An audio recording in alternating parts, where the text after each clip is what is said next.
march in the Grey Cup. We're number one on CBC. Emotions also ran high in Winnipeg as the Argonauts gained a Grey Cup berth. The Eskimos arrived in Vancouver Wednesday with James Bell, their #1 source of inspiration. The Eskimos hope Matt Dunnigan will be as effective today as he was in victory over BC. They need a similar effort from Rush and Stu Hill, leader of their defense. The Argonauts took a bus ride on Wednesday that 5 months ago they did not think they would make this season. But the CFL's Rookie of the Year, Gil Finnerty, led their offense. And Tank Landry solidified their defense. Landry must lead the Argos again today. Bob Obilovich is counting on his defense. Joe Ferragelli relying on his offense. Welcome to the CFL on CBC, your Grey Cup network, coast to coast.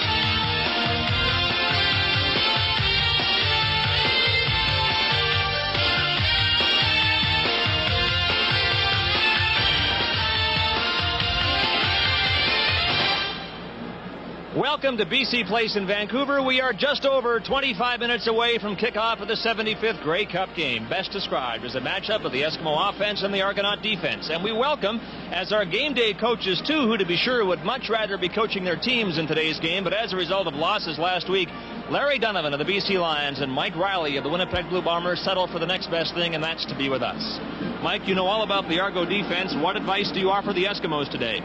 Well, I think number one, if they can possibly get the ball down the field, I would have hoped that we could have had that opportunity a little more, but we didn't quite get the momentum going or the field position. Keep good field position. Be willing to take a single point if you have to, and then try to hit them down the field if you can. Larry, well acquainted you are with the big play Eskimo offense. What would you tell the Argos? Well, first of all, keep the football. Don't give them the football a lot of times because they have a lot of tools, but also at the same time, if you have to punt that football to the gizmo, that's another part of this game that's going to have a lot of attention today. All right, Larry Donovan of the BC Lions, Mike Riley of the Bombers are our game day coaches. Right now, let's hear from Don and Ron. Thank you, Scott. Hi, everybody. There's an old axiom in football that defense wins championships, but Ron, this afternoon, I think the winner will be the team that gets the best quarterbacking. How do you rate the two signal callers? Well, I think in any football game, let alone a Grey Cup game, you have got to get play from the quarterbacks, and we have Matt Dunnigan and Gilbert Renfro. Now, if you're going to control Dunnigan, you better keep him in the pocket, because if he's allowed to do this, get through the defense and rush upfield, he's going to cause you an awful lot of problems. This is where you're going to find Gilbert Renfro, in the pocket. Now, he says he can run. I don't know about that because of the knee injury, so they are going to know he is in the pocket, and that's where they're going to find him. I think when you talk offensive keys, Brian Kelly is always a key of the Eskimos. It doesn't matter whether you play him in a man-to-man defense or a zone defense or double covering. He will find a way to get open and catch passes. Against the zone last week against the Lions, he goes backside, gets an easy touchdown. When you talk about the Argonauts, Gil Finnerty has got to get the ball in his hands today for the Argonauts to win. He's rushed for over 200 yards in the 2 playoff games. I think he's going to be a big key for the Argonauts.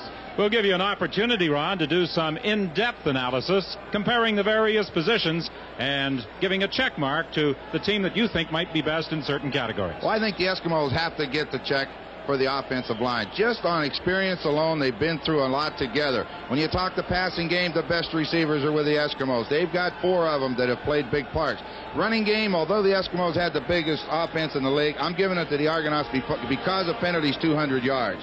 Special teams could also play a key role this afternoon. Punt returners extraordinaire, Darnell Clash and Henry Williams. And the men who will look after the kicking games, Lance Chomick and Hank Alisic for the Argos.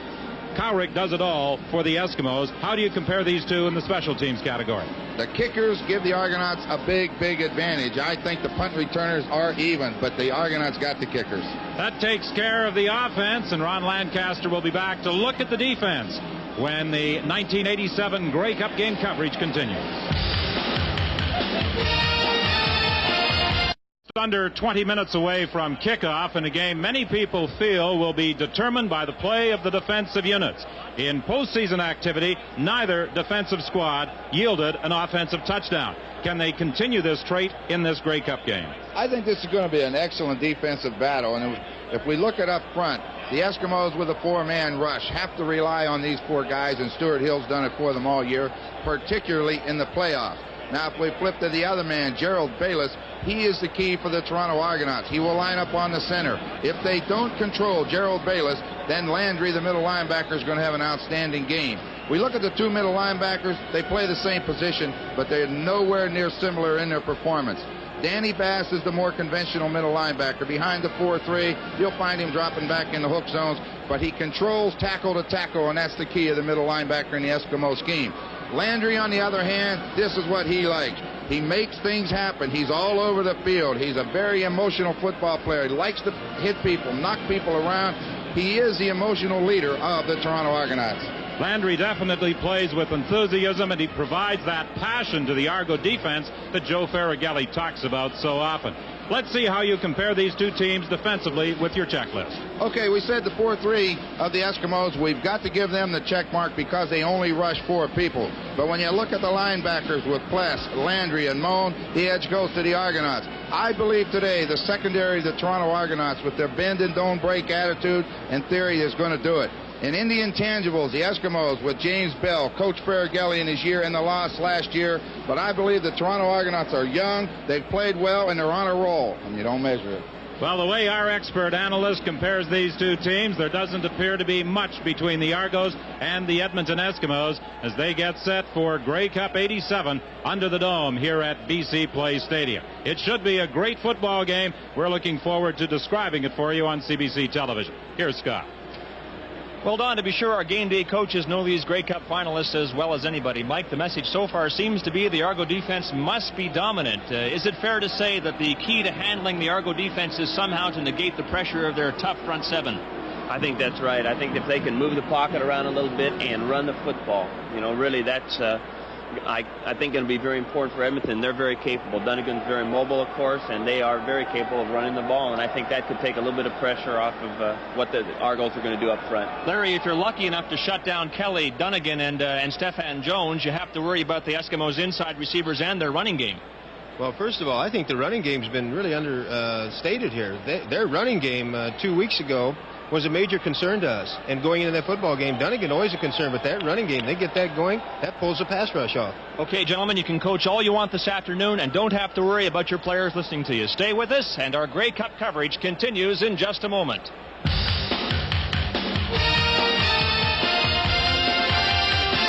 Now, football fans, introducing the starting lineups. Voici maintenant la présentation des alignements partants. D'abord, l'unité défensive des champions de l'Est, Argonauts de Toronto. First, the defensive team of the Eastern Division champion, Toronto Argonauts.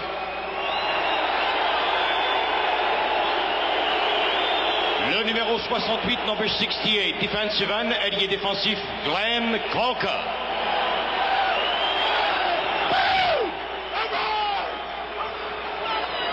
Le numéro 70, number 70, defensive end, ailier défensif, Dan Sellars.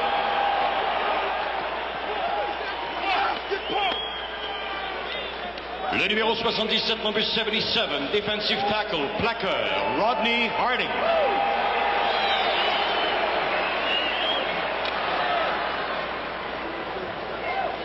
Le numéro 99, number 99, defensive tackle, plaqueur, Gerald Bayless.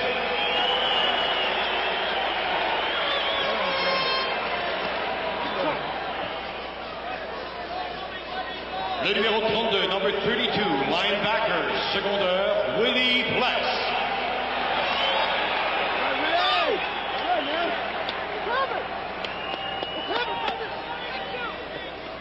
Le numéro 39, number 39, linebacker, secondaire, Bob Landry.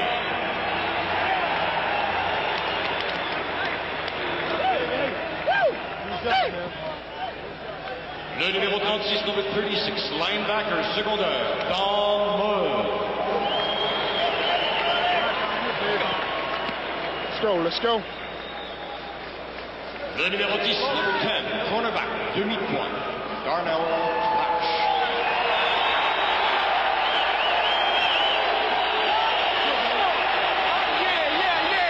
Let's go, baby. Let's go. Le numéro 2, number 2, cornerback, demi-point, Reggie Pleasant. Let's go, Reg. Let's go, baby. Le numéro 26, number 26, defensive back, demi-défensif, Selwyn Gray.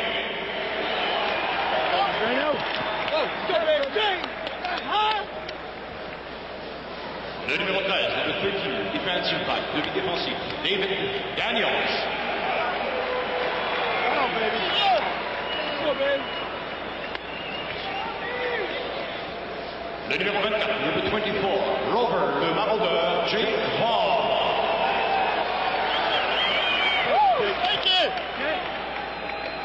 Head coach Bob Obolovich and the rest of the Eastern Division champion Toronto Argonauts, l'entraîneur-chef Bob Obolovich et les autres membres de son équipe champion de l'Est, Argonauts de Toronto.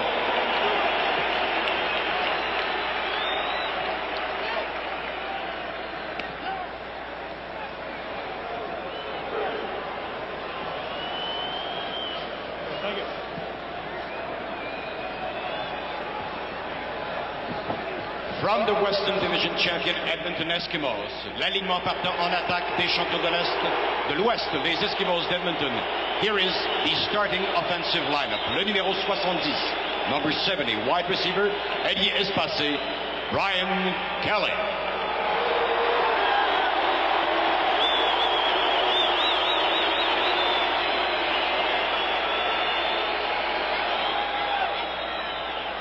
Le numéro 31, number 31, slot back, demi-inséré, Rick House.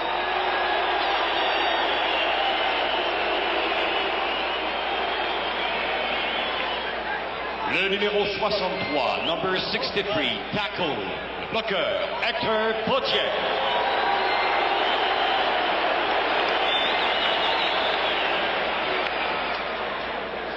Le numéro 62, number 62, guard, le garde, Bill Stevenson.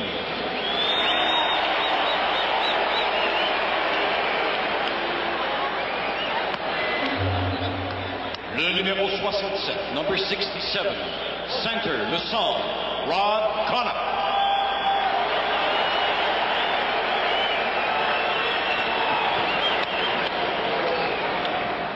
Le numéro 59, number 59, guard, le garde, Léo Blanchard.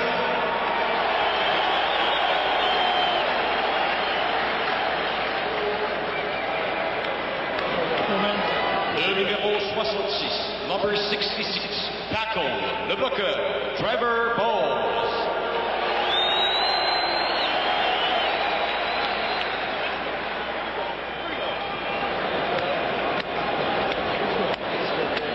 Le numéro 27, number 27, slot back, demi-inséré, Marco Sinkar.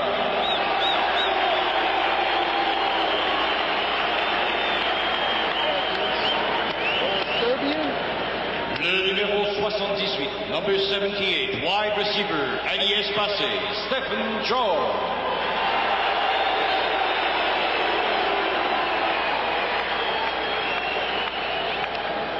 Le numéro 35, number 35, running back, le demi, Chris Skinner.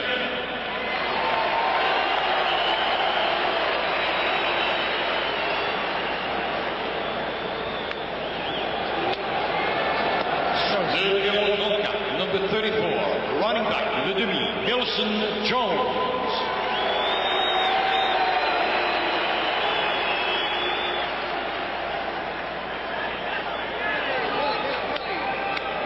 Le numéro 16, number 16, quarterback, le quart, Matt Donegan.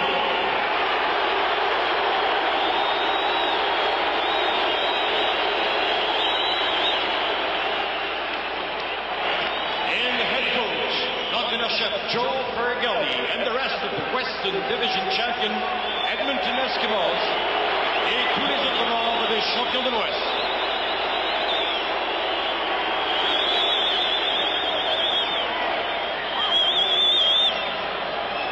The officials for the 70th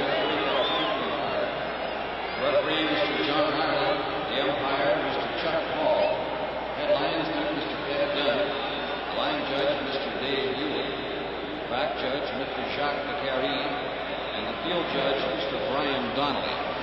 The standby officials are alternate referee Mr. Ken Lazarek and alternate official Larry Rohan.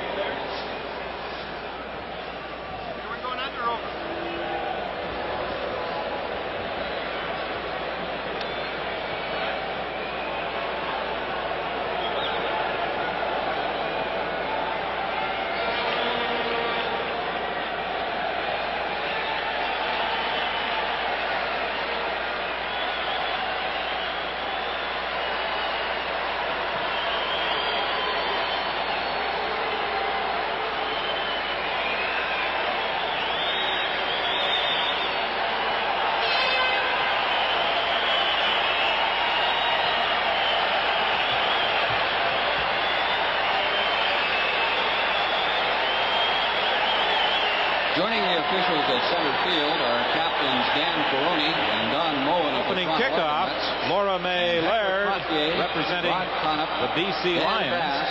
Dan Kearns and James Zachary. She was crowned the other night as Miss Grey Cup 1987, and she will be participating in the official opening kickoff here at BC Place Stadium. Now, would you like to pick, receive, or choose an end? Edmonton, which end would you like to kick from?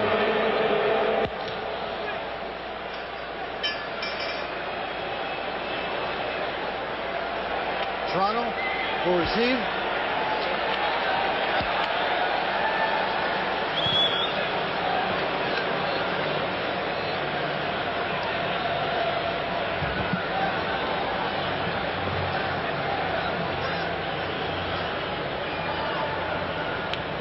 Toronto Argonauts will be receiving. The Edmonton Eskimos kicking off.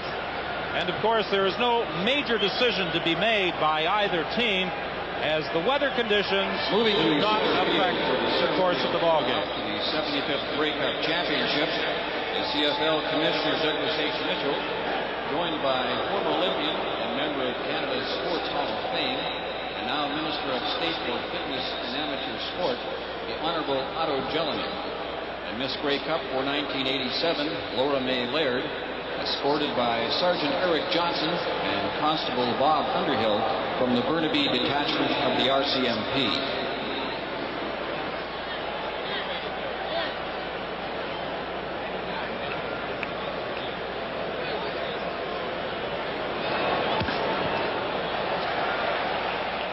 Not a bad kickoff by the Honorable Otto Jelinek, and he didn't even have the advantage of using a kicking tee. Right now, let's bring in Scott and Steve.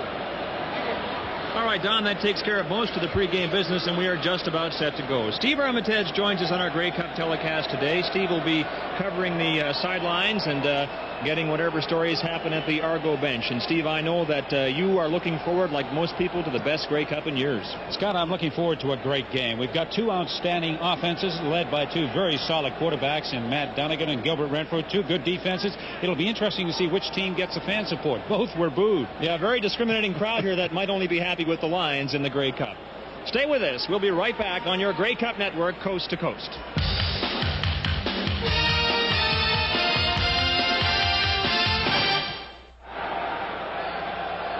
Welcome back to BC Place in Vancouver for CBC's coverage of the 75th Grey Cup game. We're moments away from kickoff, but right now, the national anthem. Ladies and gentlemen, here to lead all of Canada in the singing of our national anthem is the Nylons. Oh, Canada, our home and native land, through patriot love, in all thy sons command, with glowing hearts we see thee rise, the true north strong and free, from far and wide, O Canada, we stand on guard for thee. God keep our land glorious and free. Oh Canada, we stand on guard for thee. Oh Canada, we stand on guard for thee.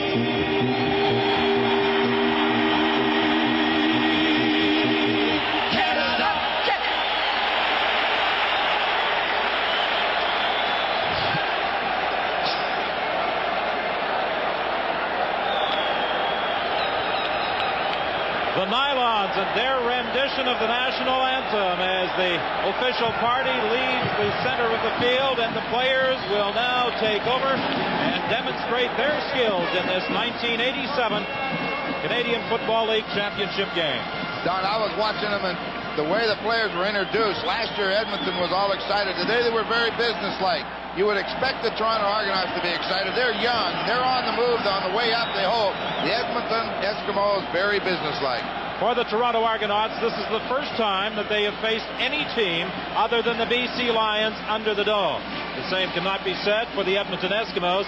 Matt Dunnigan doesn't really like to think about last year's Grey Cup game when the Edmonton Eskimos were whipped by the Hamilton Tiger Cats by a score of 39-15. Dunnigan, sporting a beard, he decided to let the whiskers grow in mid-October following a game against the Winnipeg Blue Bombers. He was determined to get to a Grey Cup game, and he said the beard will come off immediately after this afternoon's contest. Joe Farraghelli, a veteran CFL coach, but in his first Grey Cup game as a head coach. The Edmonton Eskimos preparing to kick off to the Toronto Argonauts to get this championship game underway. Dwight Edwards and Gil Fennerty are back for Jerry Cowrick's kicks. There was some concern about Cowrick as to whether he would be able to play this afternoon. We'll tell you more about that just a little later. Dwight Edwards on the kickoff return, a reverse with Daryl Smith, and it does not work as the Argonauts had planned, as Smith is tripped up at the 25-yard line by Mark Norman. An 8-yard return as Gilbert Renfro leads the Argonaut offense onto the field. Well, Renfro's been under 50% of his passes most of the season, and especially in the 2 playoff games. We talked about Fennerty, how important he is. Warren Hudson may be the best blocking back in the CFL. That's what Bob Obilovich says. The receivers, Jeff Smith and Gene Thomas, often ignored, so it's going to come down to Daryl Smith, and this offensive line is going to have a big day. It's tough on that Edmonton front four. Jeff Smith suffered quite a serious elbow injury in warm-up for this game.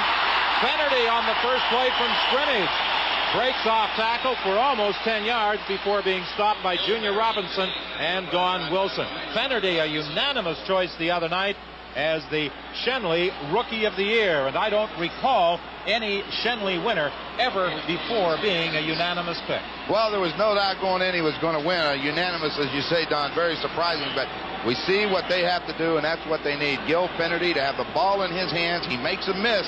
He got almost 10. And it's just a little short of a first down, so it will be 2nd and inches for the Argonauts. The ball just shy of the 35-yard line. Gilbert Renfro, who started the season with the Ottawa Roughriders, early was traded to the Toronto Argonauts for Cedric Minter. He keeps, he gets the first down. Gilbert Renfro with a gain of 3 yards. Renfro missed a good portion of the season because of a knee injury, but as it moved closer to playoff time, there wasn't much doubt that he was going to be the Argos' #1 man. Well, these are the guys that come after him. We say they like the 4-man rush, and they got 4 good ones up front. The linebacking crew anchored by Bass with Schaefer and Ruck. Ruck played very well for him. In the secondary, very, very physical bunch back there. Hand off to Fennerty, a good hole for Fennerty.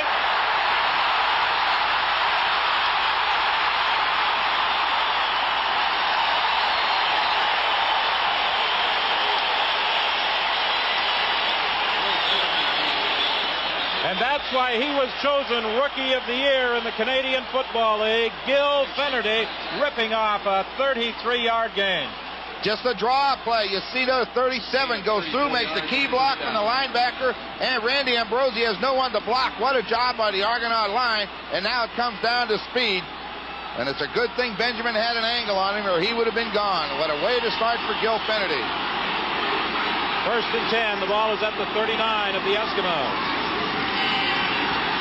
Renfro throwing deep for Smith, and he overthrows him.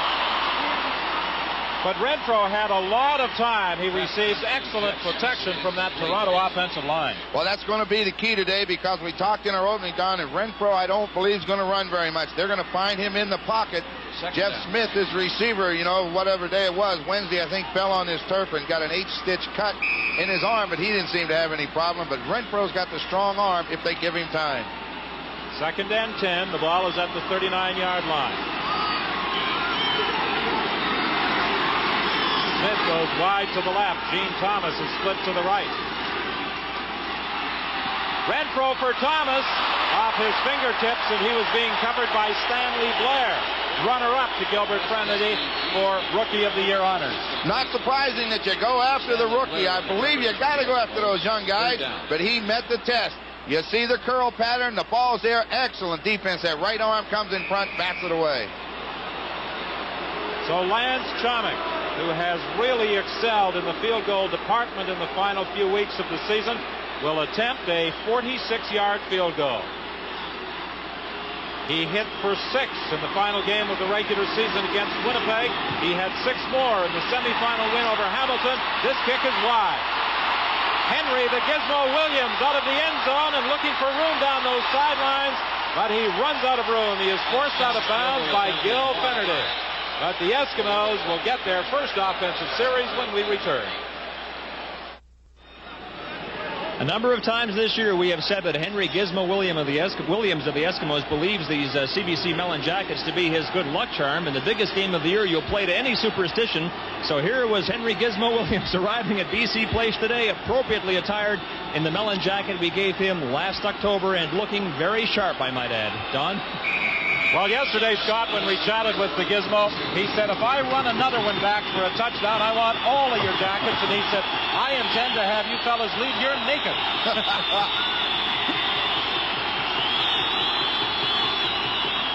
Matt Dunnigan rolling out of there, gets away from the initial pressure, but Gerald Bayless throws him to the turf at the 20-yard line.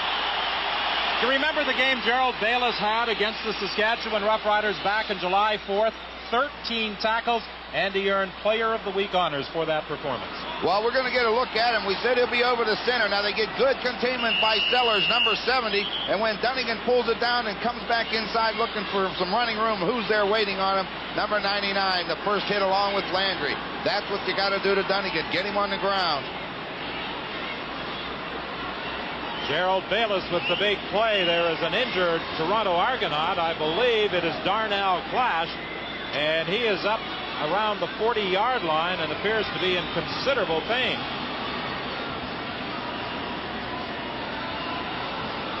Trainer Fred Dunbar is checking with Darnell Clash. We talk about the punt returning skills of the Gizmo.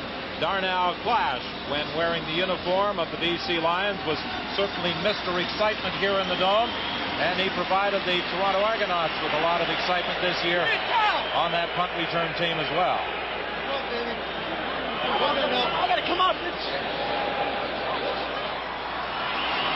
Rick Ryan goes into the ball game, and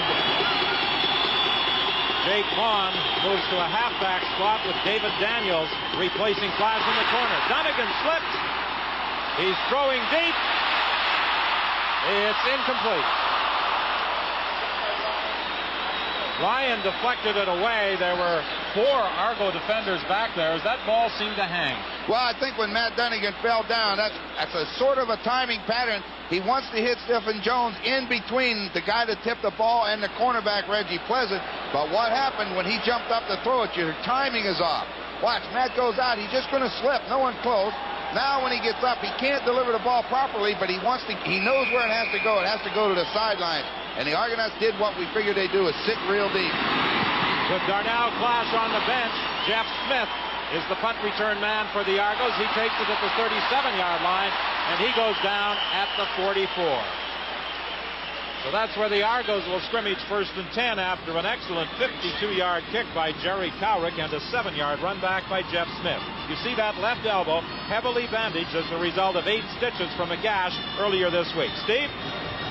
Don, the story on Darnell Clash is that he has a cramp in his left thigh. He had some very tight protective tape on that thigh, came over to the bench, took it off, but the pain continues for Darnell Clash. They're looking at him now. Darnell Clash will be hoping that this Toronto offensive unit can stay out there and give him an opportunity to recover. Fennerty picks up about 4 yards before being stopped by middle linebacker Danny Bass.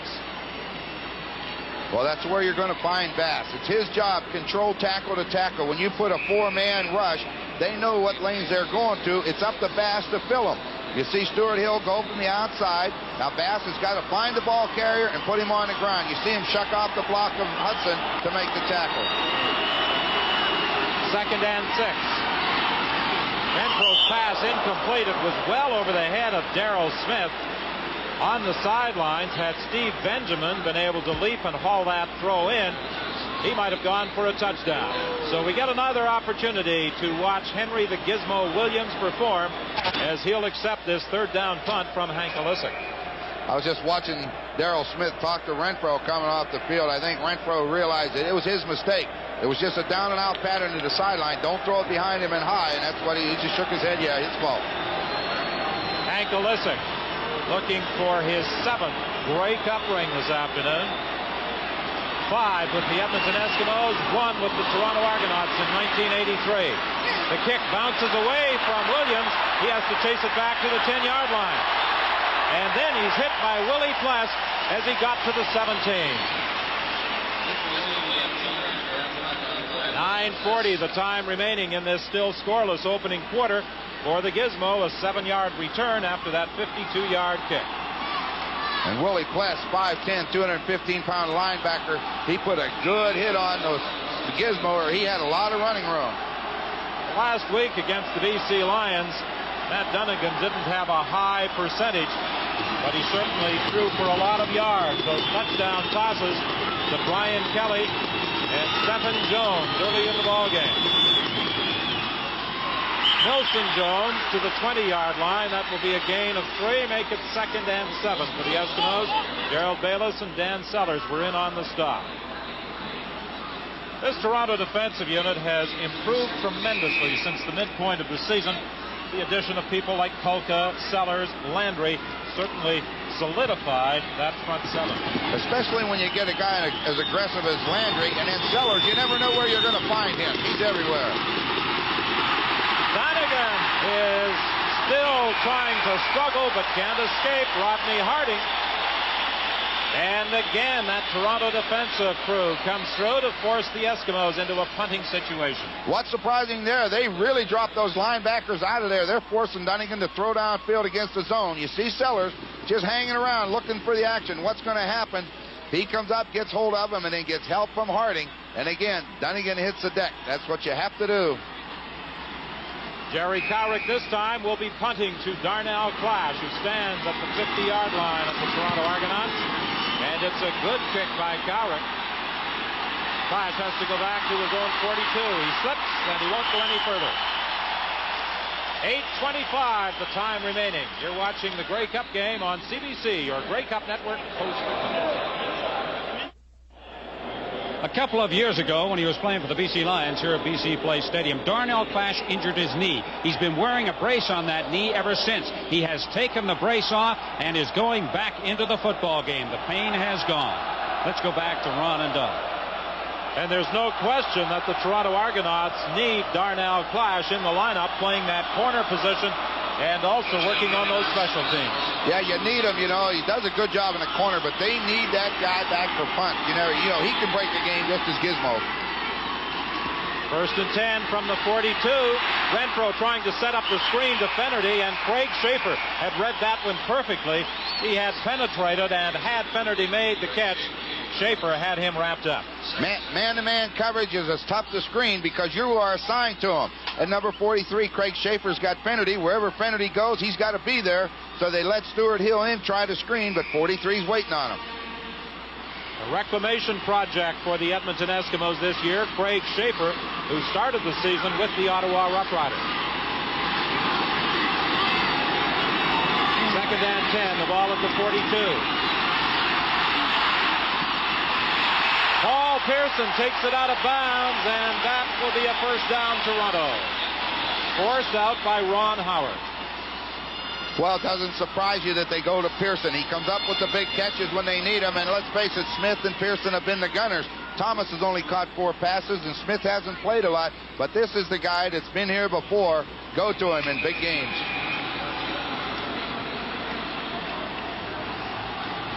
Same pattern, reverse angle from the other side. You see Stuart Hill trying to apply the pressure.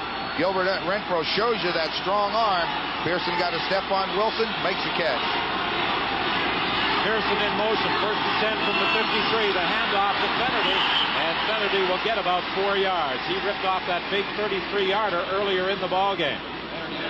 Fennerty has that quickness and that running motion that Coach Bob Obilovich refers to as causing other people to miss him. Well, a lot of times you don't need a big hole that way. You put a step on a guy and go the other way. He's got excellent quickness, and he always finds a way to get upfield, and that's what they've got to do with him today. 2nd and 6. The ball is up at 53 of the Edmonton Eskimos. No score in the ball game. Renfro with time, can't find anybody, now dumps it to Paul Pearson. Larry Ruck stopped Pearson, but not before the Canadian slot back picks up another Toronto first down. A lot of confusion on the side of the pattern. His receivers weren't open, and they all started moving in the same direction. And Renfro turns all the way back inside. That's a tough thing to do. Throw into the middle. And he found him, and Pearson again gets him the first down. He first gained national recognition while performing here on the West Coast with the University of British Columbia Thunderbirds. Kennedy cuts it back and will pick up about 4 more yards before being stopped by Craig Schaefer with help from Danny Bass. What a story Kennedy has been this year. He came to the Argos from the Italian Football League, and Gil the Thrill has provided Toronto fans with a lot of entertainment. Every time I see him down there, I think of the comments where he makes it. He says all he wanted to do was survive the season. He's had his share of injuries over his college career, and he's so happy to have had a whole season behind him now, and he's playing well today. 2nd and 6 from the 39. The second time that the Argos have penetrated this deeply. That pass intended for Pearson again, and the Argos were fortunate it was not intercepted. A little bit dangerous. Craig Schaefer was standing out there when he tried to throw to Pearson. He got that big right hand up and tips it in the air. And when the ball's tipped in the air, there's more defensive people than there are offensive. The Gizmo will move back behind the goalpost for this field goal attempt by Lance Chomick, his second of the game. And it will come from 46 yards out. That's the same length, but from the hash marks on the far side. His first field goal try came from the near side hash marks. This one is also wide.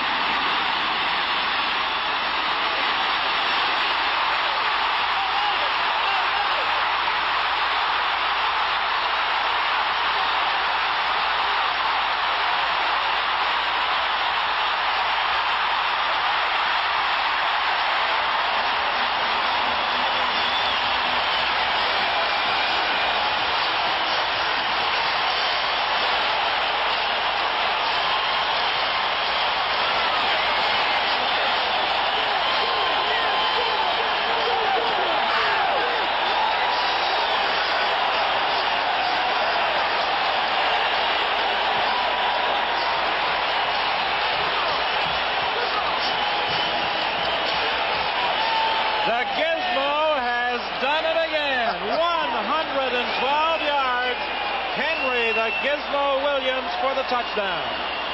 Watch the Gizmo make the move on Don Moan. Right here, number 36. He'll cut inside.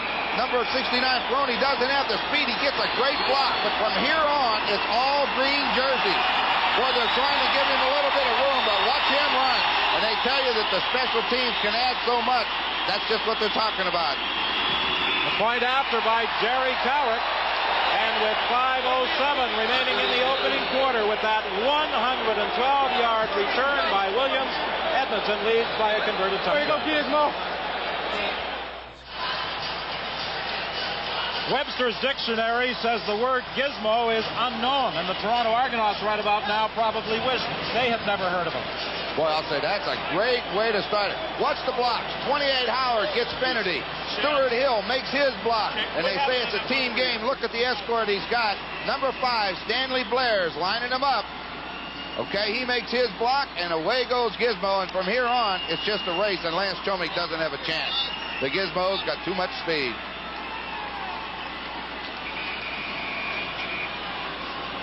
He's going to have a complete wardrobe of melon jackets at the rate he's going. Yeah, does mine go next or yours? I think he's probably going to ask for both of them.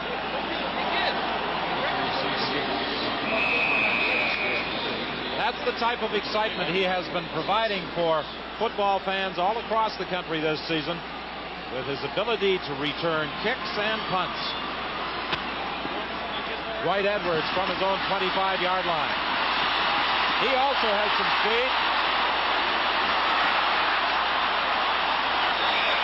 some difficulty, however, finding the opening to run through, but did get it back to the 52-yard line, a 27-yard return. Scott? Ron, I just spoke to Gizmo as he was on the bench here, and he said, I told you it was the jacket. I knew it. If I wore it today, it was going to work, and it did. Well, he is convinced that the Mellon jackets are his good luck charm, because we have been involved in almost every return for a touchdown that he has had this season. He might insist that we do all of the Edmonton Eskimo games next year.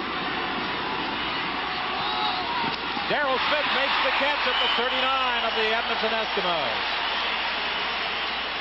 The Eskimos had a mix-up in the coverage. You could see 28 really running across the field to try to get over there with Darrell Smith. And all of a sudden, he finds the hole in the zone. You see Don Wilson. Wilson gives him a little shove. Now he's going to play the short zone in the flat. And there goes Smith right into the hole. And Ron Howard comes from the other side of the field. But he was a little late getting there. First and 10. The ball is at the 39. This is the third time in this quarter that the Argos have moved this far into Edmonton Eskimo territory. They move a little further with the reception by Gene Thomas, taken out of bounds down at the 30-yard line. They have to get Gene Thomas and Jeff Smith the football. Their big receivers all year have been Darrell Smith first, Paul Pearson second. But the wide receivers, they've got to get it to them today. They're going to get single coverage, and you see Stanley Blair one-on-one.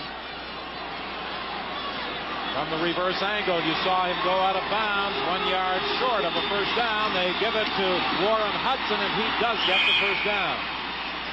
Larry Ruck was there to make the tackle. Bob Obilovich is facing a 7-point deficit, but he has to be pleased with the way his team has moved the ball in this opening quarter. Yeah, he's got to be a little bit disappointed trailing 7-0. He's moved the football. His offense has done the job. Little bit nickel and dime, run it, make some first downs, try to get some points. Try 2 field goals, and he's trailing 7-0.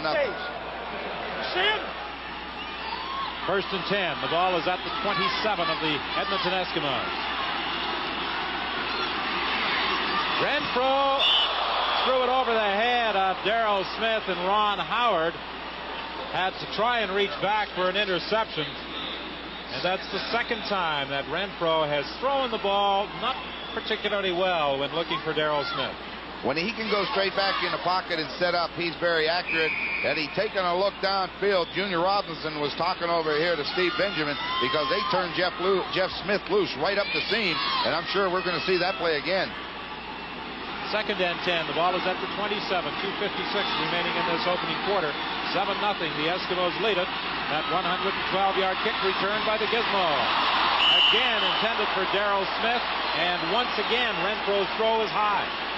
Well, we've seen this with him in the first game. He came back against the Bombers. His throws were high, and he's still only in his third game since he's come back, and he needs to play. He's got to get that throw down because he's had receivers open. Well, Obilovich, in that second last game of the season against Winnipeg, clearly stated that his number 1 quarterback was going to be Gilbert Renfro, and Renfro has started every game since then. You hear the crowd come alive? They miss another field goal. Look who's standing back there. Tomic with his third field goal tried. This time it's good. Good on the 34-yard field goal. After missing twice from 46 yards out, Tomic puts it through from 34 yards away. And with 2:26 left in this opening quarter, it's a 7-3 ball game. The Eskimos in front. Obilovich's first head coaching experience in a Grey Cup game was in 1982, a losing effort, when he also faced the Edmonton Eskimos. But what a job he has done with the Toronto Argonauts since taking over as head coach, the winningest coach in Toronto Argonaut history. Well, there are football fans here from all parts of Canada. Getting here was only half the fun for some, because with the problems in air travel these days, returning home might be a little more difficult for some. The party may last a little bit longer than anticipated. Hank Olisic will be handling the kickoff chore for the Toronto Argonauts. Yes, some folks might not be coming back until Christmas. Stephen Jones and the Gizmo are back for this Hank Olisic kickoff. They kick it away from the gizmo, and some claim that Jones is even faster. However, he can't escape Doug Landry, who is downfield, restricting the return to 15 yards after a 65-yard kickoff.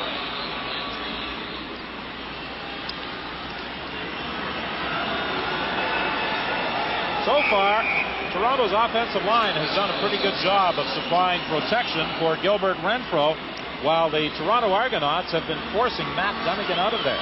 Well, that's what makes Dobilovich's quote so right for this football game. You've got to protect that quarterback, because if he can't operate, you can't win.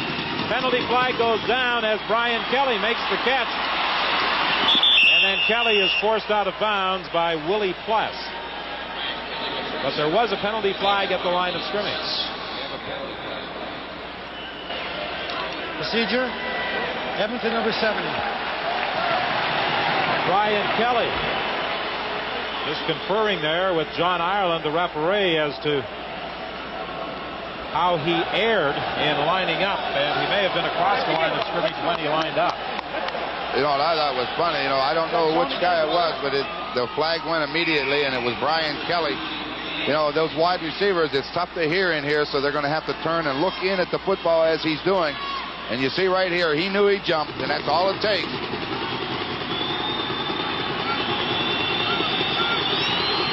First and 15 now for the Eskimos. They lead it by a score of 7-3. Quickly inside to Rick House, and he will have a gain of about 11. Don Moen puts him down on the turf. The Eskimos and Argonauts are a little bit different in the way they play offense. We talk about the wide receivers of Kelly and Jones. You must take away from Edmonton. Therefore, they are going to go to House and Sincar, and there are going to be some big plays made inside. He plans on returning to Winnipeg in the offseason and attending the University of Manitoba to get his teaching certificate. We're into the final minute of this opening quarter.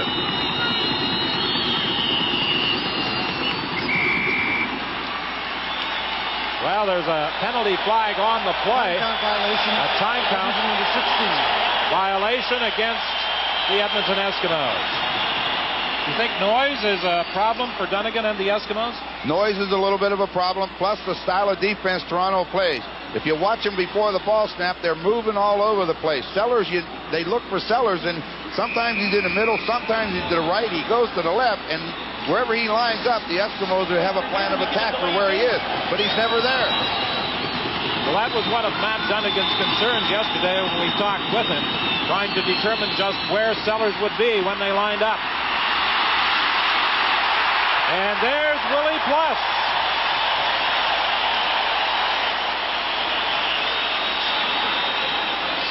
There's another penalty flag on the play.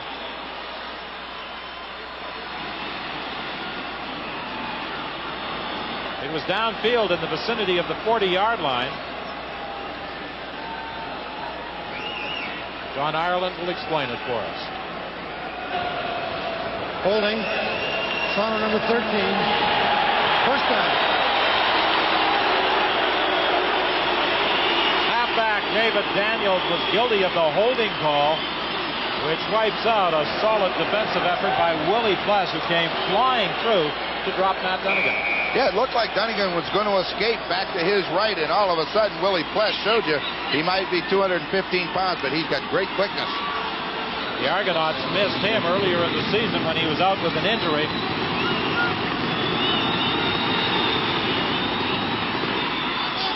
Brian Kelly working against Clash. He gets away from him.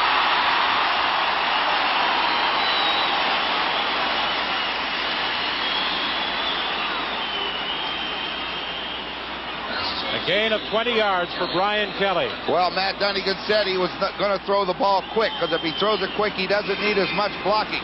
And when they come at him with a blitz like that, that's an ideal call. And as we sit in our opening, Brian Kelly is tough one-on-one. You can't ask Darnell Clash to handle him. Kelly rewriting the CFL pass receiving record statistics this year. First and 10 as Dunnigan goes to the outside, being chased by Pless and forced out of bounds by Pless and Glenn Colton. Doug Landry also came flying into the fray over on the far side. going over top of quarterback Matt Dunnigan on the final play of the opening quarter.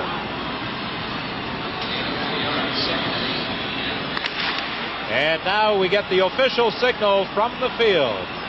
And you're watching the Grey Cup game on CBC Television, your Grey Cup network, coast to coast.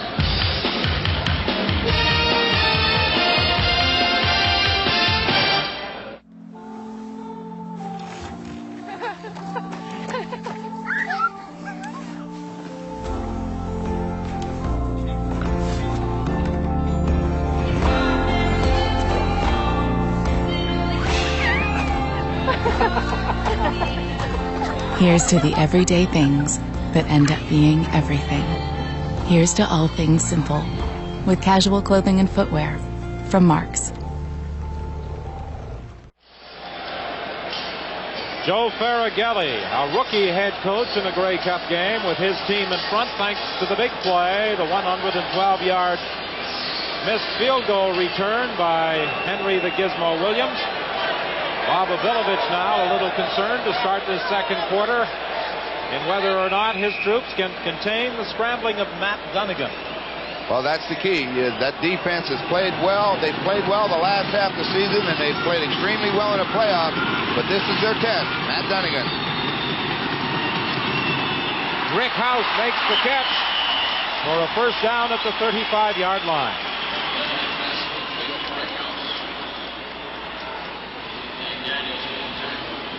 Statistically, in the first quarter, it was all Toronto. 3 field goal attempts by Lance Chomick. He was good on only 1. And, of course, the big play of that opening quarter, that 112-yard return by Henry the Gizmo Williams.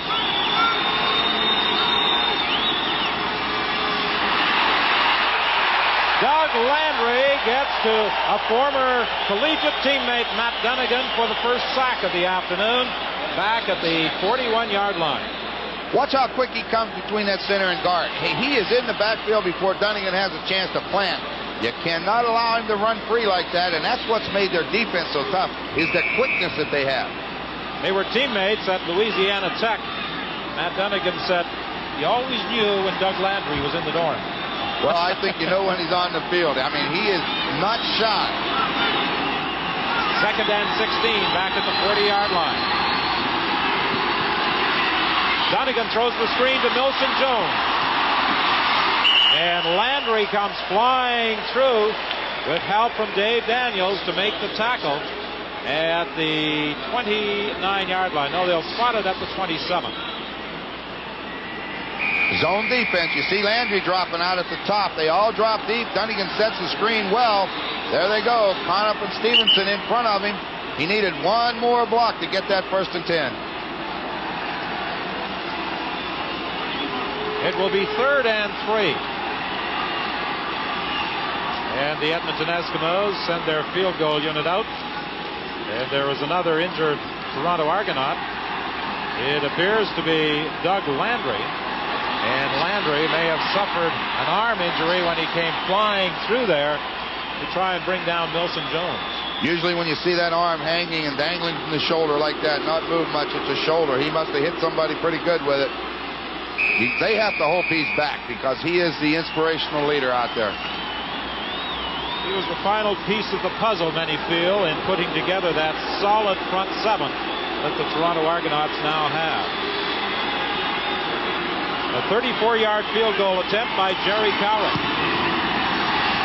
It's good. So the Edmonton Eskimos have a 7-point lead with 12:56 still to play in the first half. The Eskimos were concerned about kicker Jerry Cowrick coming into this game. He sprained his ankle in last week's Western Final. Sprained ankles don't usually heal in a week, but adrenaline has done the trick for Cowrick. Let's go to Steve. Scott, the story here at the Argos bench, the injury to Landry. The tank took a shot that penetrated the armor on the right shoulder. The doctors have looked at it, said it's okay. Well, if it's at all possible, Landry will be back out there. He is a tough competitor and one who has been enjoying the week of festivity leading up to the Grey Cup game. Dwight Edwards still on his feet on the sidelines, and finally knocked down by Brian Warren. A 27-yard run back by Dwight Edwards after that 55-yard kickoff. And basically that's what Dwight Edwards is doing now for the Toronto Argonauts, working on those special teams. Yeah, he fills in a wide receiver, but we're following Brian Warren, the linebacker who plays rush end sometimes. That's a good hit. When you get him on the sideline, he can't know where to go. Lower the boom on him, and that's what Warren did. First and 10 for the Argos. They are at their own 48-yard line. They trail by 7. While 35 remaining in the half. The pitch to Gil Kennedy. And the Eskimos close it off as Larry Ruck was there to help string it out. Well, that's what you do with any play trying to go wide. You don't want them to get up there and quit the corner turn. It's up to those guys. String it out, get those secondary people involved. Larry Ruck's there to make the tackle. The ball is at the 49-yard line.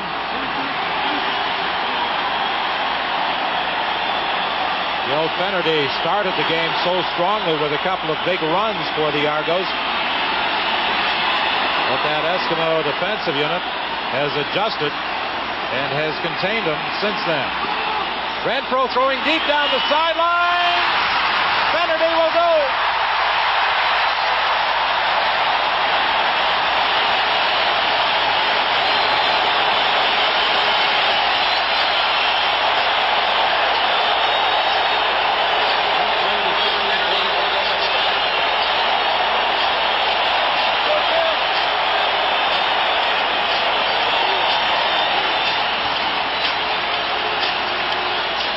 Well, Don, we talked about if Renfro could get back and get set in the pocket with time to throw. Watch him. He had time. Just lays it on. And the speed, he's on a linebacker. You can't ask Larry Ruck to run with Gil Kennedy, and you see the result, a touchdown.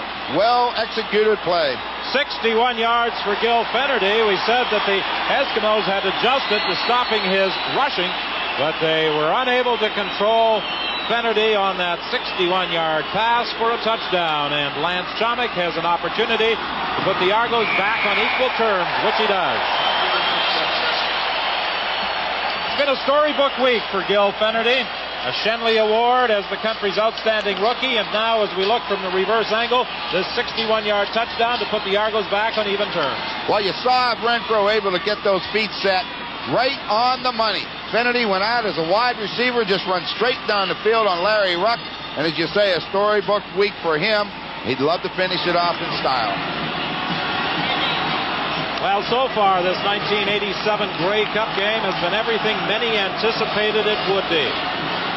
Individual talents coming to the fore. Those of Gil Kennedy, Henry the Gizmo Williams, Hank Landry, Danny Bass, many others. Well, we talked about Stuart Hill. He has to work on Calvin Prunster. Prunster's got to just get him to the outside. He knows the quarterback will step up. That's the ideal block for the tackle. Keep him outside.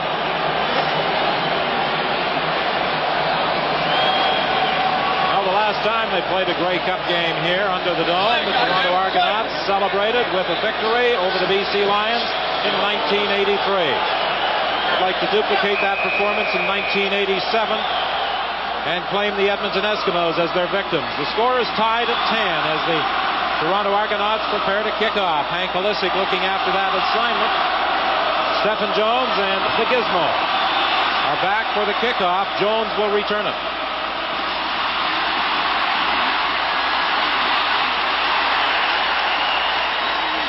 He is brought down at the 31-yard line, and after the tackle, some extra pushing and shoving. Blaine Schmidt and David Daniels were there to stop Stephen Jones, a 17-yard run back after a 61-yard kickoff. We saw that time of possession, 4 minutes and 28 seconds for the Eskimos. Once again, they have not solved this Toronto defense yet. Well, last week we said in that Western final over BC, Matt Dunnigan did not have a high percentage, but he wasn't bad for distance. I think he'd like to reverse the statistics that he possesses this afternoon. He's 4 out of 5, but doesn't have big yardage. Chris Skinner makes the catch, and Don Moon is right there to bring him down. Don Moon is another who has a big following at the game this afternoon. He, too, a UBC product. Many consider him one of the most underrated linebackers in the entire country. Boy, he does his job there. Just sit back, and allow Dunnigan to throw it underneath, then react on the football and make the tackle. That's what he did. The only problem was they gave 5 yards up, but you can't take everything away. 2nd and 5. The ball is at the 36. Little swing pass coming out of the backfield. Chris Skinner will get the first down up to the 46-yard line, stopped by Willie Plus and Reggie Pleasant. The key block was made by number 27, Marco Sinkar, on that quick screen to the outside. If we get a chance, if we can see 27 will come to the inside on the left of the screen, and he will make the block on the linebacker right there to allow Blanchard to get outside. But Marco Sinkar come in and knocked off Landry. 1st and 10. The ball is at the 46. 10:29 remaining in the half. The score tied at 10. Milson Jones will get 5 more. Up to his own 51-yard line, and again, Willie Pless, who seems to be everywhere this afternoon, is there to make the tackle. Well, you know, a lot of times when you have a defense like the Argonauts have that has so much quickness and move the people around, if you run right at them, you have a better chance of gaining yardage.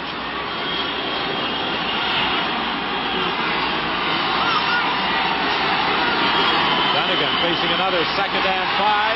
Hauls it down, he'll run it.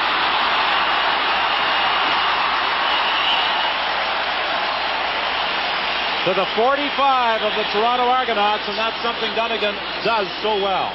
Well, that's what we talked about in the opening, Don. If you keep him contained from the outside, you may open up a seam inside, and he doesn't find anyone open. But look at the big hole that he's able to get through. Now he's going to pick up some blocks downfield. Didn't get too many of them, but he got the first down. 1st and 10 from the 45. It is intercepted by Darnell Clash, intended for Rick House. 9:13 is the time remaining in the first half. The Argos will have the ball when we come back.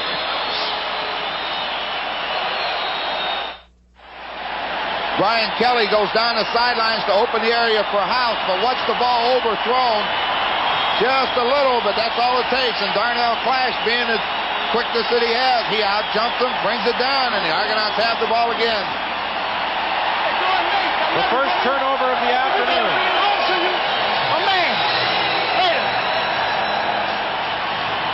And the Toronto Argonauts have the ball at their own 32-yard line following the Darnell Clash interception. Darrell Smith seemed to be a little confused, and there's movement at the line of scrimmage. John Mandarich advanced prior to the ball being snapped.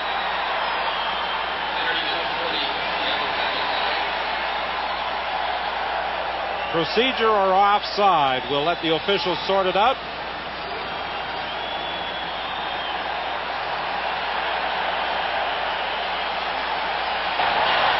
Offside. Edmonton number 75. And it was John Mandarich who moved across that line of scrimmage prior to the ball being snapped. So it is 1st and 5 for Toronto. The ball is up at the 37-yard line. 8:53 is the time remaining in this first half. 10-10 the score.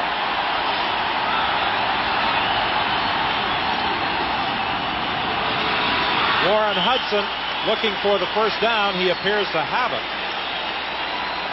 Just a trap. Dan Ferroni comes from his left guard position across and makes the trap on James Zachary, and that opens up the hole for number 37, Hudson. Gilbert Renfro doesn't have the experience of a Matt Dunnigan, but he has the confidence of his head coach, Bob Obilovich. He had some high praise for Gilbert Renfro earlier this week. He said he felt he has the potential to be another Warren Moon. Well, that's not bad. Sideline pattern for Jeff Smith, and he makes the catch close to another first down. On the shoes of Darnell Clash, a little slogan, and I'm not sure the significance. Right about now, I think there are some Eskimo fans who might not be particularly fond of Darnell Clash following that interception. Well, he's one of the characters in the league, and I think he's good for the league. You know, so some do, some don't. If you like him, and I like him, I like the way he plays football. 2nd down, Gil Fenerty gets the first down. He has the Argo touchdown on that 61-yard pass from Gilbert Renfro. Danny Bass and Larry Rocker there to make the tackle. You know, this Toronto offensive line did an outstanding job in the Eastern Division Final against the Winnipeg Blue Bombers. It looks as though they picked up right where they left off in Winnipeg. Well, that's what you got to do, you know. And Bob Obilovich has said this is the best offensive line that he has had since he's been with the Toronto Argonauts. And, you know, he won a Grey Cup a few years ago. And I think Peroni and Prunster and Beckstead, they were there, but now they're solid. He's really impressed with their play. Gene Thomas goes wide to the right. Renfro looking to the right, and underneath he picks off Paul Pearson.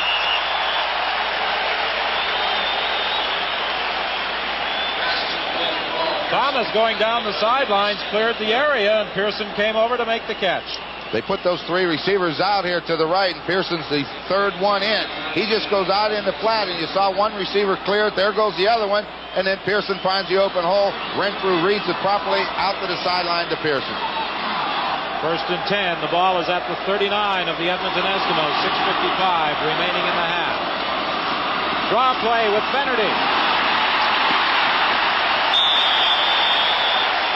Craig Schaefer brought him down, but not before he picked up another Toronto first down.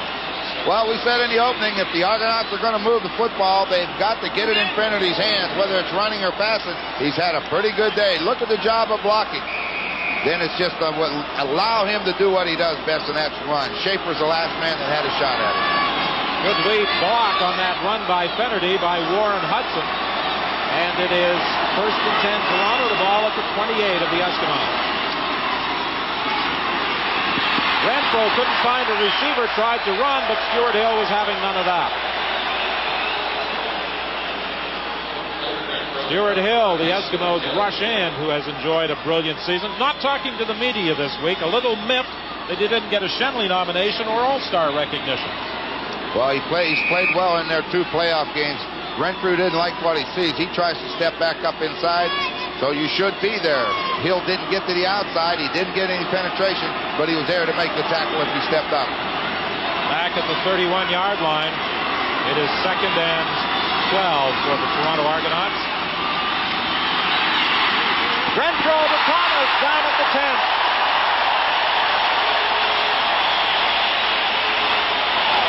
The thing you have to be impressed about is the amount of time that Renfro had to throw that football. Gene Thomas went down from the right side and broke inside. We're going to get a look at it. You see Stanley Blair got him man-to-man, and he's inside, and he makes the catch. We know they're going to get one-on-one coverage outside because they're so concerned with Smith and Pearson. But if you can keep finding him like that, you got everything going. A late addition to the Argo lineup from the University of the Pacific. And now it is Gilbert Fennerty fighting inside the 5-yard line. And it will be 2nd and 4 from the 4. Right behind Ambrosi, Prunster, and Beckstead. There goes Fennerty. 69. Dan Peroni's going to try to make the cutoff block to allow him to get all the yardage he can get. But they're getting the job done in pass protection, and they're moving the defensive line around. Well, that's something the Argos have to be happy about, the way they have moved the ball in this first half. 2nd and 4. Fennerty again. Touchdown!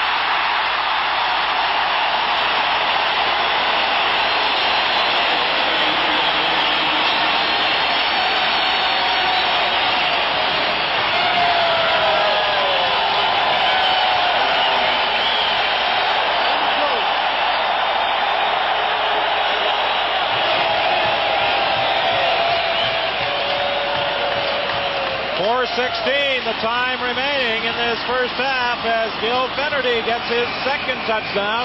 The first on a 61-yard pass reception, the 2nd on this 4-yard run. Well, you see him start to the left behind Schultz and Peroni, but he cuts all the way back behind Ambrosi and Prunster. But nevertheless, again, they pushed that defensive line around, and that's tough to do. Lance Chomick with the point after. And the Toronto Argonauts, for the first time this afternoon, have the lead. You're watching the Grey Cup on CBC Television, your Grey Cup network, coast to coast. Welcome back to BC Place Stadium in Vancouver. Coming up at halftime, anniversary celebrations, the 75th year of the Grey Cup. We'll have our head coaches, Larry Donovan and Mike Riley. Don and Ron with the first half analysis, and I'll speak with our federal sports minister, Otto Jelinek. I tell you, Don Whitman, a good football game so far here today. A very entertaining football game indeed, Brian. And you know, you talked about Grey Cup recollections of previous years, and the fact that this is a 75th anniversary. That very first game, tickets range from 25 cents to $1.25. Quite a bit of difference here today, but this is what they came to see. They want to see the ball in the end zone, and Finnerty seems to be getting it done for them today. 2 touchdowns for Gil the Thrill. That last touchdown, the result of a turnover. The interception by Darnell Clash. And the Argonauts took advantage and drove it the length of the field for the major score. Tom Richards on the kickoff return. Stopped at the 35-yard line by Warren Hudson. A 12-yard return after that 52-yard kickoff. And I think right now Matt Dunnigan has to be just a little concerned with the Eskimo inability to move the football, to put together any sustained drives. Well, you said it last week against the BC Lions. He threw for big yardage, long passes. Today, the Argonauts are not going to allow him to do that, so he's got to put some drives together. So far, he hasn't done it, and this is the name of the game for the Eskimos. Figure it out. Rick House is the intended receiver. Darnell Clash is heading for the end zone, but they rule an incomplete pass.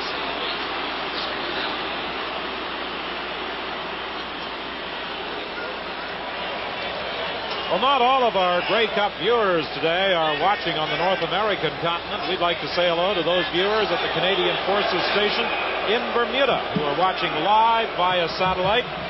They staged their own Grey Cup Day celebration with a dance, a mini Grey Cup game, and conclude the day by watching the game via satellite. And we say hello from BC Place, the site of the 1987 Grey Cup game. Dunnigan with time, and he picks out Rick House. He slips, but he gets the first down. Ron, you talked earlier about the bend but don't break defensive philosophy of the Toronto Argonauts. Perhaps you could expound on that. Well, you got a good example of it there. The Argonauts were sitting so deep that Dunnigan has a lot of time to throw the football, but the Argonauts are just sitting back there. He's looking downfield, finally has to come off. They get those linebackers 15 yards deep. You've got to throw in front of it. And that's why Dunnigan has to be content with a ball control offense today. 3:07 the time remaining till the half. 17-10 is the score. Toronto in front. Dunnigan flips it out to Chris Skinner.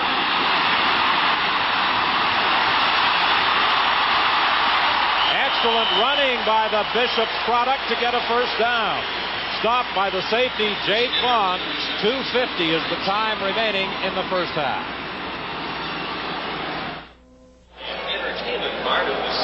Following the game, we will be selecting MVPs in 3 categories: offense, defense, and outstanding Canadian. Canada Lease, a Canadian public company providing leadership in the world of high technology and capital equipment leasing. Canada Lease makes your money work better for you. 1st and 10. The Eskimos at the Toronto 47-yard line. The Eskimos with 4 Canadian running backs, and they rotate them. Milton Jones, Chris Skinner, Blake Marshall, and Chris Johnstone. Pass knocked down right at the line of scrimmage by Rodney Harding. Gerald Bayless may have forced Dunnigan to throw sooner than he wanted to, and that combination of Bayless and Harding prevented the Eskimos from completing the pass. Well, the Eskimos always like to bring that inside receiver to the inside quick, and then they send Milton Jones this time in the flat, but there it is. Just get up high and knock it down. You see Sellers that time running with the back, and you see the stunt that takes Harding right out into the passing lane. Coming down inside is Bayless, going outside is Harding. He's the guy that bats it down.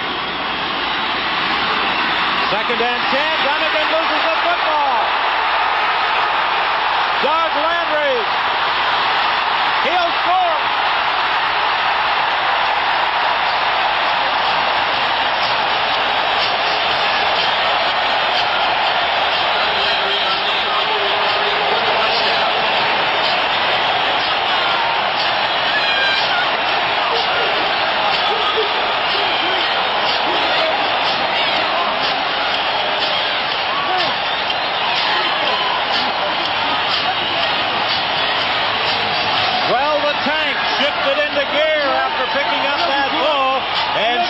surprising speed going down the sidelines. And that is 2 turnovers now that the Argos have converted into touchdowns.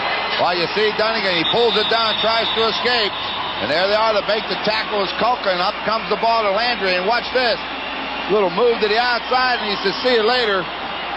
Well, that's the kind of football player he is. He's going to be around the football. When it bounces up, he's waiting on it.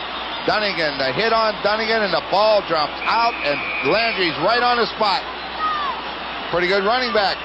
And he outran Hector Potier as he headed for the end zone and scores a big touchdown for the Toronto Argonauts with 2:20 remaining, and the point after was added by Lance Chomick. So after twice facing a 7-point deficit earlier in the ball game, the Argos now lead by 14. How do you like the stripes on the side of the head of Doug Landry? He and Darnell Clash decided to do a little Grey Cup celebrating and wear a bit of identification of their own.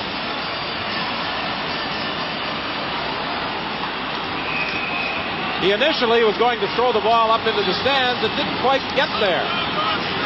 And now Landry keeps it as a souvenir. Yeah, I kind of think you keep those as souvenirs. You know, I talked to him the other day here about what kind of season, and, you know, looking back to August, if he ever expected to be in a Grey Cup game. He wasn't even on a roster, and he said it's everything that he could ask.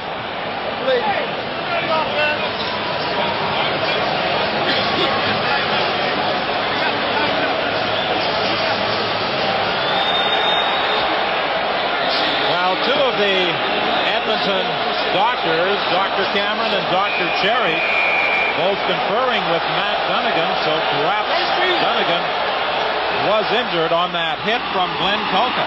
Well, I think he'll have to sit out. Damon Allen's got his helmet on and has been warmed up. When the doctors are talking to you on the bench that soon, and you got to win the game right away, I don't think he's ready.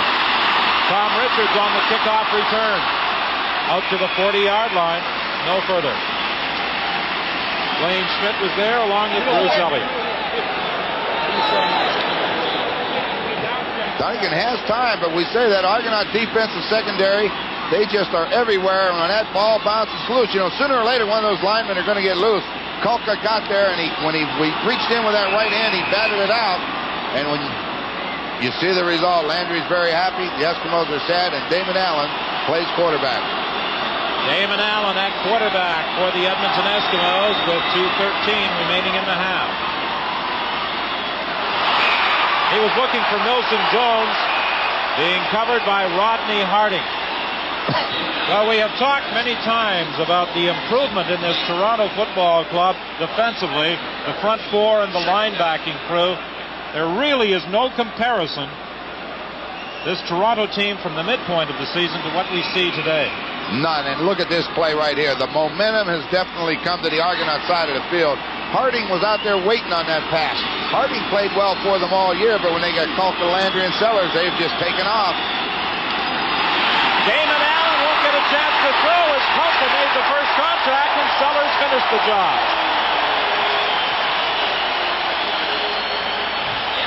You know, the bad thing here, Don, if you're an Eskimo fan, is Tom Richards was wide open out at the sideline, but Damon Allen never could get a chance to throw the football.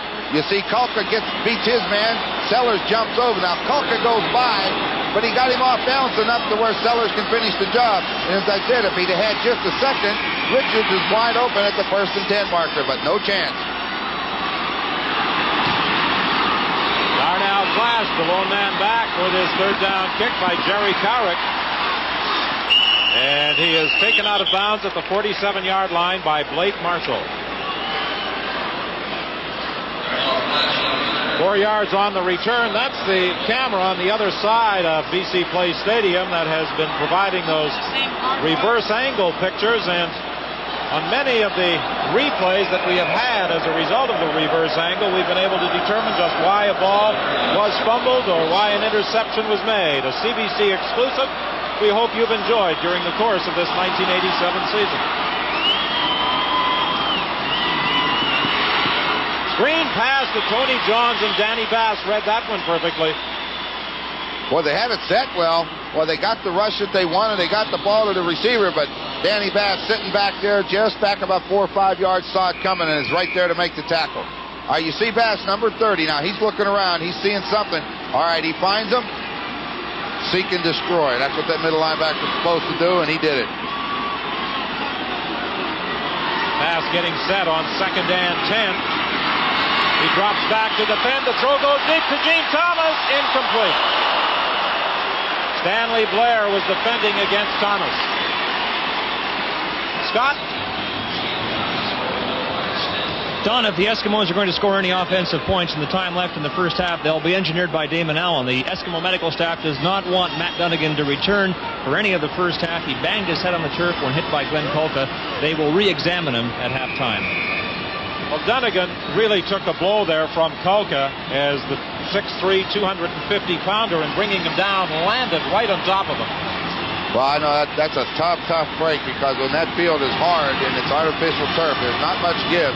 Your head hits the ground. You're dazed for a while. Very wise move. Keep him out. Only the second punt of the game by Hank Ellis, and it's blocked by Stanley Blair.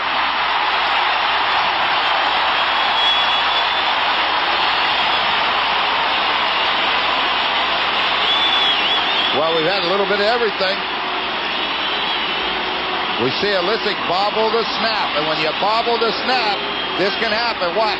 A little bit low, but it's playable. But as he goes up, look at Blair lay out. I mean, he almost got the foot. That's good defense. He had a mission. He's coming from the outside. Now, normally the ball should be gone, so you don't worry about him. But when you bobble it, it throws the timing off. So now it's a 1st and 10 for the Eskimos from the 39 of the Argos. Stanley Blair blocking that punting attempt by Elisic, and Damon Allen completes it to Milton Jones for a first down and more.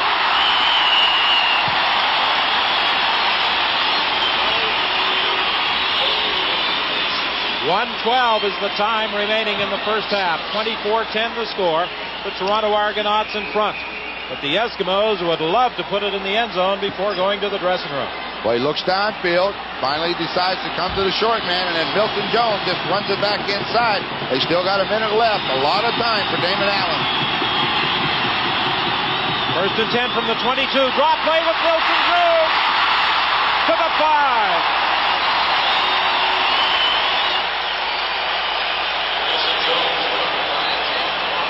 Well, this game has had absolutely everything you would want in a championship contest.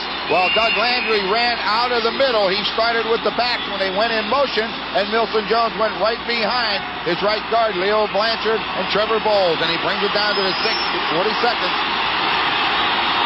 1st and goal from the 6-yard line, the clock running.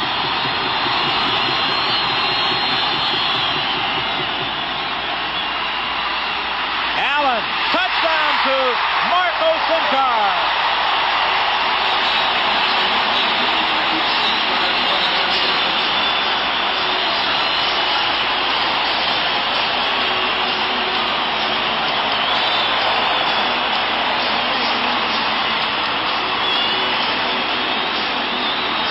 Very opportunistic. Every time the ball's turned over, they put it in the end zone. You see Sincar come right in behind Doug Landry and in front of Jake Vaughn, and he puts it in the end zone with 28 seconds left. Good blocking up front by the Eskimos. And once Sincar went behind Landry, it was open. Jerry Cowher gets the point after to bring the Eskimos within 7. Well, this has been quite a spectacle here at BC Place Stadium.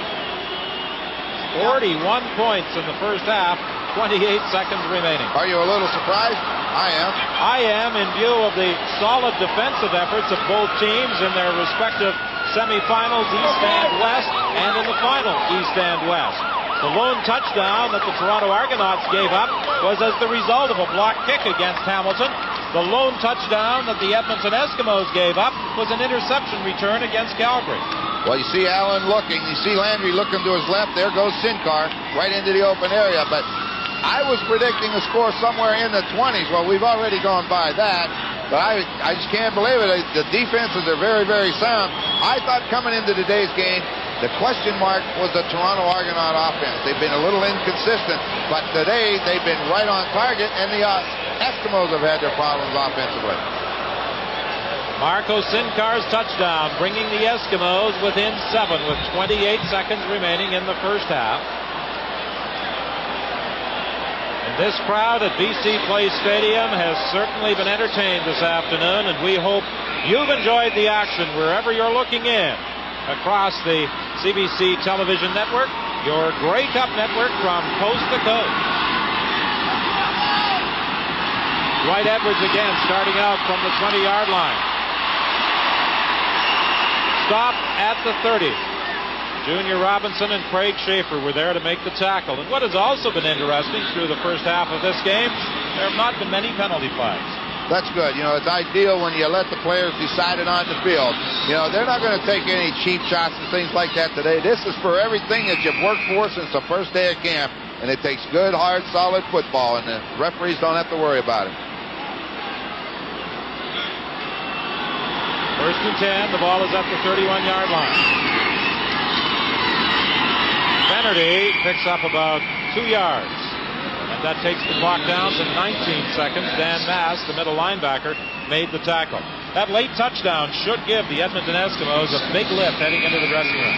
A lot of momentum for him as a football club, but a lot of confidence building for Damon Allen, who came off the bench and in the first series moves the football and puts it in the end zone and brings them within 7. So now he's into the football game. The Eskimos have scored, should make a great final 30 minutes. This should be the final play of the half. Fennerty cuts back inside, and he is brought down by Craig Schaefer, and time has run out on the scoreboard clock, and there's the signal from the field. And what a half of football it has been in this 1987 Grey Cup game, with the Argos leading by 7.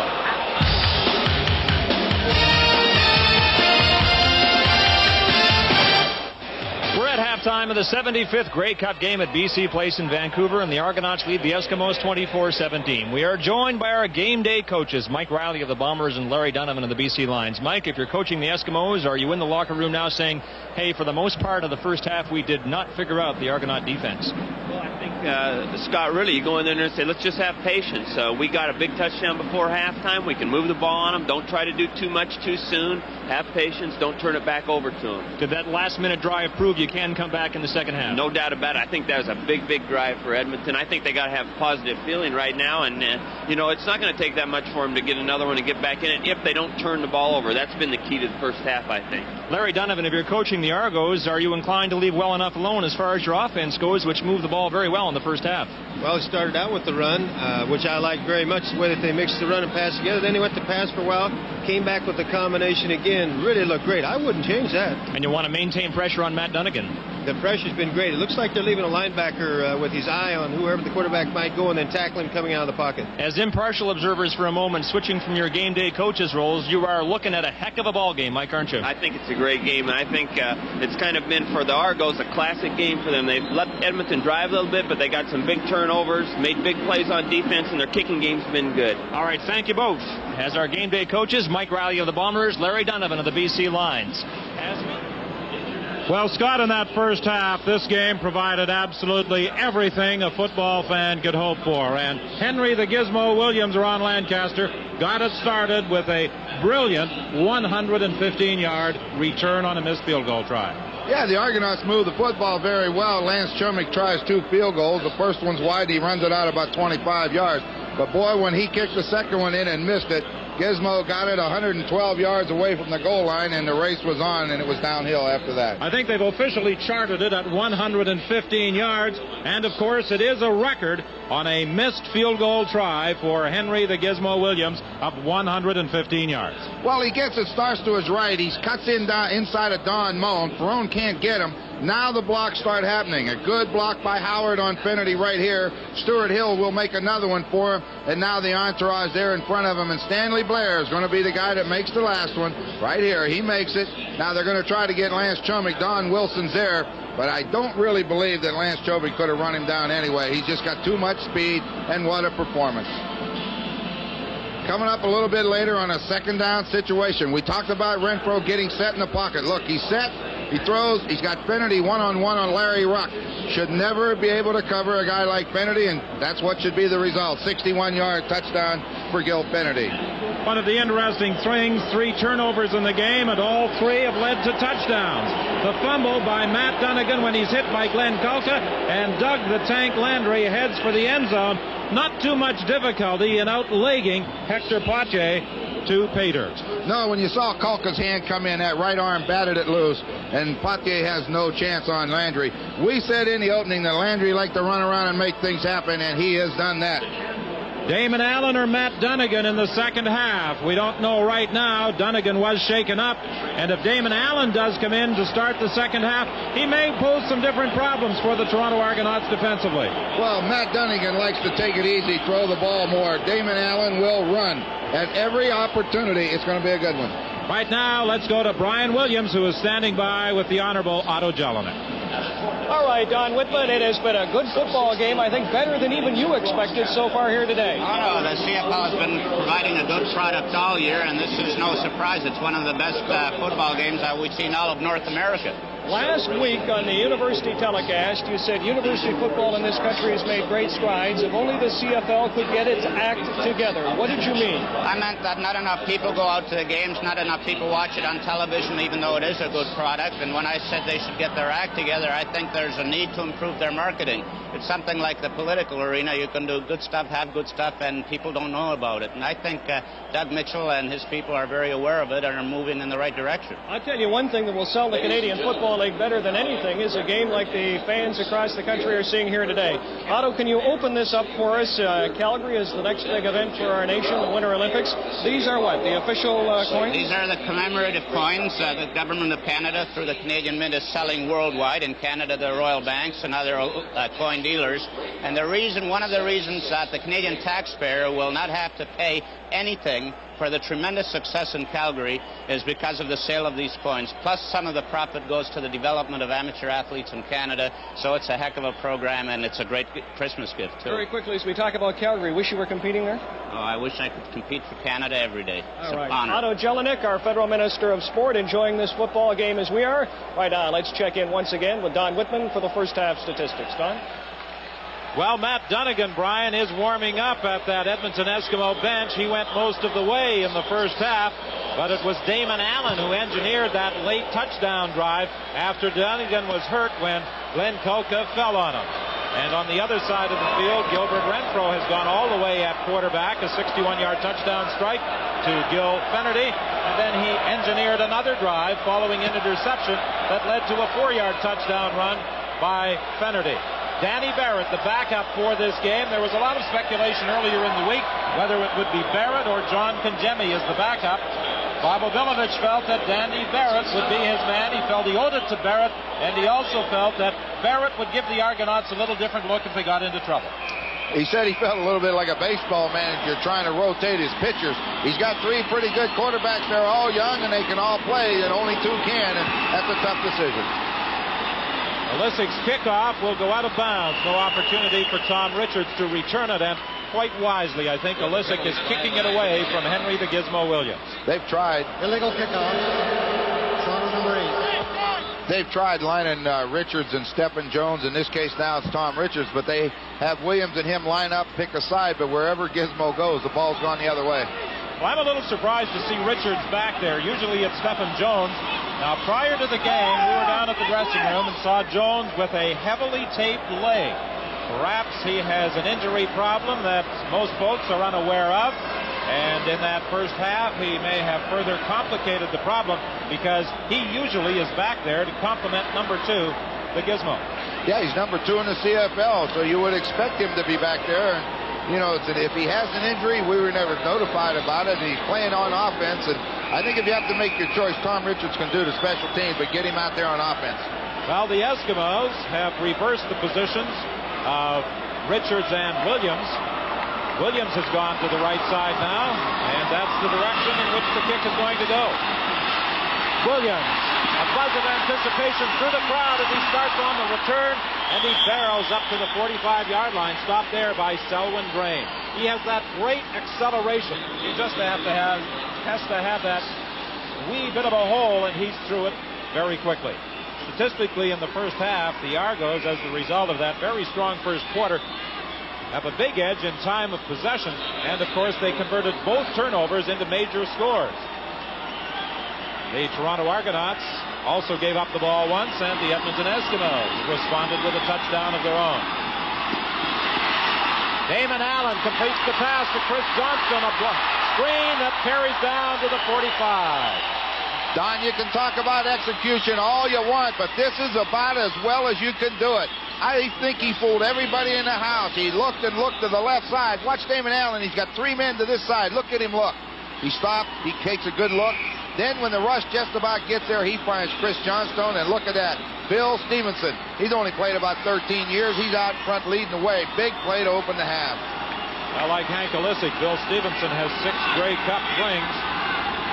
His first was 1975. Damon Allen pulls it down, another screen. It was intended for Johnstone again, but he hit Leo Blanchard in the back. Well, you have to blame that on the receiver. He's got to let the lineman get in front of him. They can't block if they're behind him, but you can see him. They're setting it up here now. They take off, and he gets too far in front of them, and he gets in the way of the throw. It's just too bad, because it's set again for him. He had blockers. 2nd and 10. The ball is at the Toronto 45-yard line. We're in the third quarter. The Argos lead it by a score of 24-17. Damon Allen at the controls for the Edmonton Eskimos.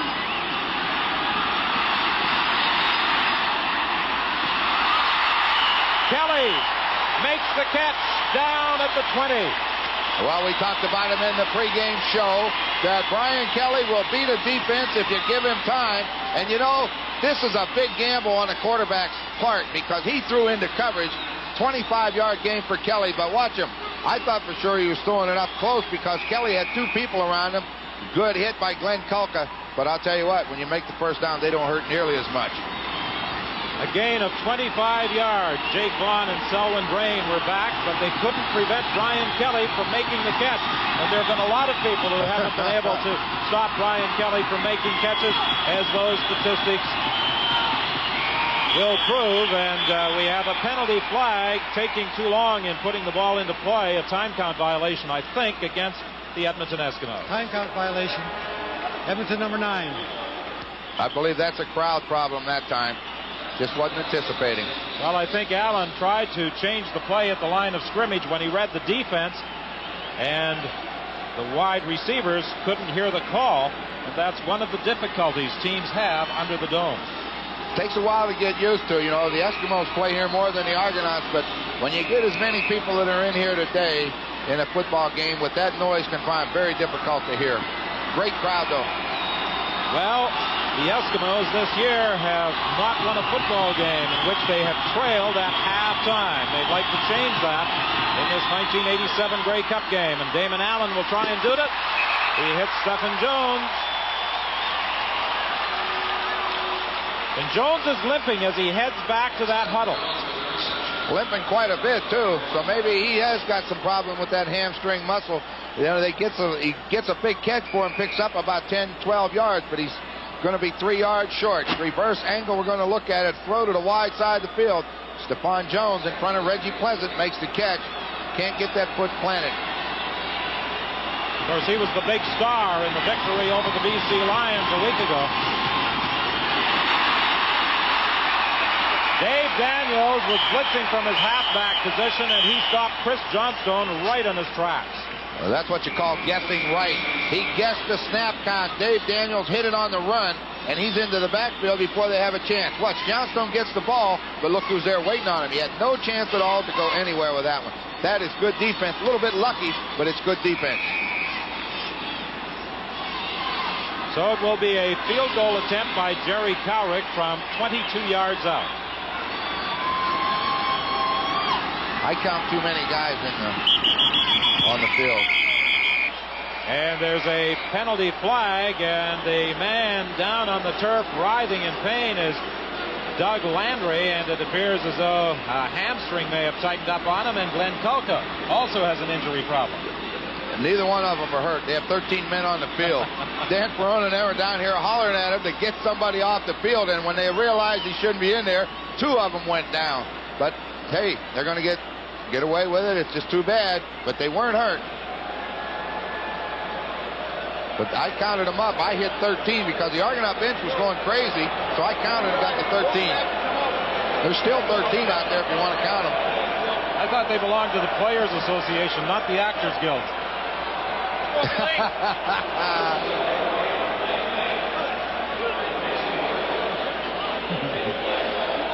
Well, here comes Kolka off the field. Landry's also going off. 1, 2, 3, 4, 5, 6, 7, 8, 9, 10, 11, and 1 in the end zone, 12. They're okay now. 1 went in, 2 came out. Well, Jerry Cowrick will be trying the field goal now from 22 yards out. Kick is up, and it is good. So the Eskimos slice into that Toronto Argonaut advantage with 11:47 remaining in the third quarter. Ronnie Lancaster was right. The Argos had too many men on the field. They had 13, so they were ordering 2 men to go down. They went down, and they weren't penalized for it. A stroke of genius. Scott?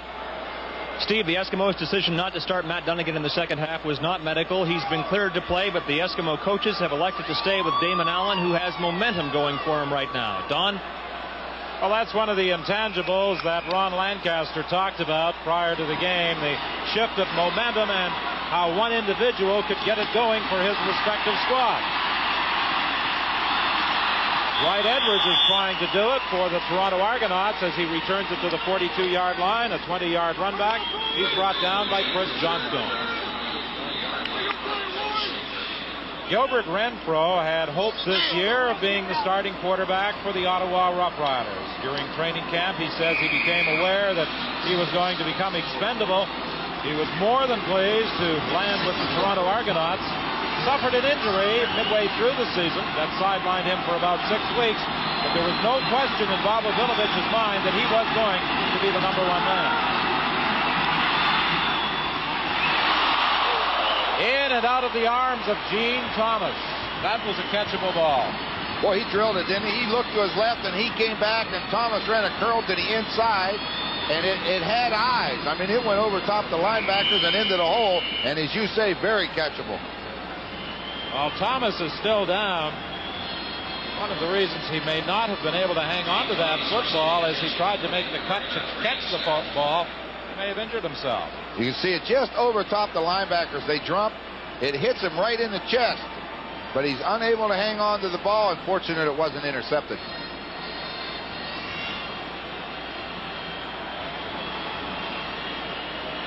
Thomas is having some difficulty putting any weight on his leg.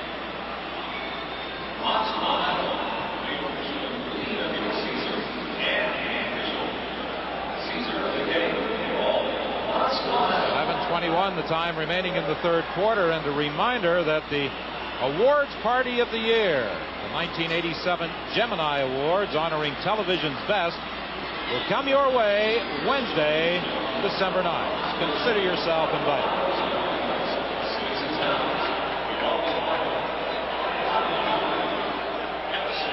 Well, Thomas is now up and walking off to that Toronto bench, and we'll probably see him back in the lineup. So Dwight Edwards has gone into the wideout position, vacated by Gene Thomas as a result of that injury. 2nd and 10. Throwing deep for Darrell Smith. He can't catch up with it. A strong throwing arm. Renfro can fire that ball a mile. And a nice throwing motion. He just stepped, threw the ball normal, didn't put anything extra on it, and it was a straight deep pattern from the word go. Darrell Smith just took off upfield. Renfro was going to try to lay it to him, but it got too far. Henry Williams back to the 20-yard line. The crowd anticipating another big return by the Gizmo. Hank Olisic had his last punt attempt blocked by Stanley Blair. Blair trying to come from the outside again, but this time Olisic gets the kick away. Williams fields it at the 20. He has to reverse his field and is brought down at the 20-yard line by Jake Vaughn. A 3-yard run back, and he ran a long way to get those 3 yards after a 52-yard kick by Olisic. He should be tired. 3 yards, but he must have run 150.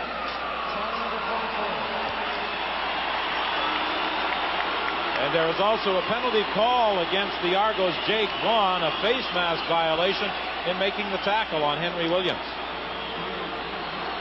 The Eskimos had the most potent offense in the CFL, establishing 2 records this year for points and touchdowns. And they now have it 1st and 10 at their own 37-yard line with 10:18 remaining in the third quarter, and they trail by a score of 24-20. Damon Allen continues at quarterback. He fumbles the football, gets it back. Won't get a chance to throw. Sellers and Polka are there to bring him down, and Flesh was standing guard. Well, Damon Allen just coming out from behind center. Here he comes. Comes to his left. Looks like he hit the elbow of Blake Marshall, and the ball bounces free. Very fortunate it bounced back in his hands, and he does another wise thing. Just hang on to it. Take the loss, and let's play another down. Well, it looked as though he was trying, as you said, to fake the handoff to Marshall. Hit Marshall with the ball and had it bounce away from him. And now it is 2nd and 27 back at the 22-yard line. Draw play with Nelson Jones, and Jones gets it out to the 27-yard line where Don Moen is there to make the tackle. Marco Sinkar, who scored that touchdown late in the first half for the Eskimos on the pass from Damon Allen, is being treated at that Edmonton Eskimo bench, working on his calf muscles. They may have tightened up. Got a couple of cramps. Pretty warm in here today. It was cold all week watching practice, but it's pretty warm in here today. And, of course, it is warm outside. The sun's shining here on the West Coast. Third down kick by Jerry Cowrick, and Darnell Clash goes back to his own 38-yard line. And then he's taken out of bounds by Blake Marshall, who excels on those special teams for the Edmonton Eskimos. 8:54 is the time remaining in the third quarter. Perhaps the best sight in all of Grey Cup week was that of James Bell walking around BC Place with his Edmonton Eskimo teammates. James, do you feel as though you're a source of inspiration for the Eskimos? I hope so. Everything seems to be going really well right now. We just got to get back in the game, and I hope I am a motivating force right now. You want a Grey Cup ring? I got to have one. It's, this is what I've worked for. This is what I got hurt for, and I just hope that they come out ahead. Thanks, James. Thank you. Don? And if they do get those Grey Cup rings, Joe Farragelli has promised that he'll give his to James Bell. Quarterback draw. First down as Renfro gets inside the 40. Stopped by Junior Robinson. I believe he caught him by surprise, and I know I was not expecting to see Renfro run with a football, and it looks like he's hurt a little bit. That was well executed. He had a lot of room to move, but as we said in the opening, that injury that he suffered in August, that's tough. And, it's tough to come back that fast on artificial turf. May have not been a wise choice for a play.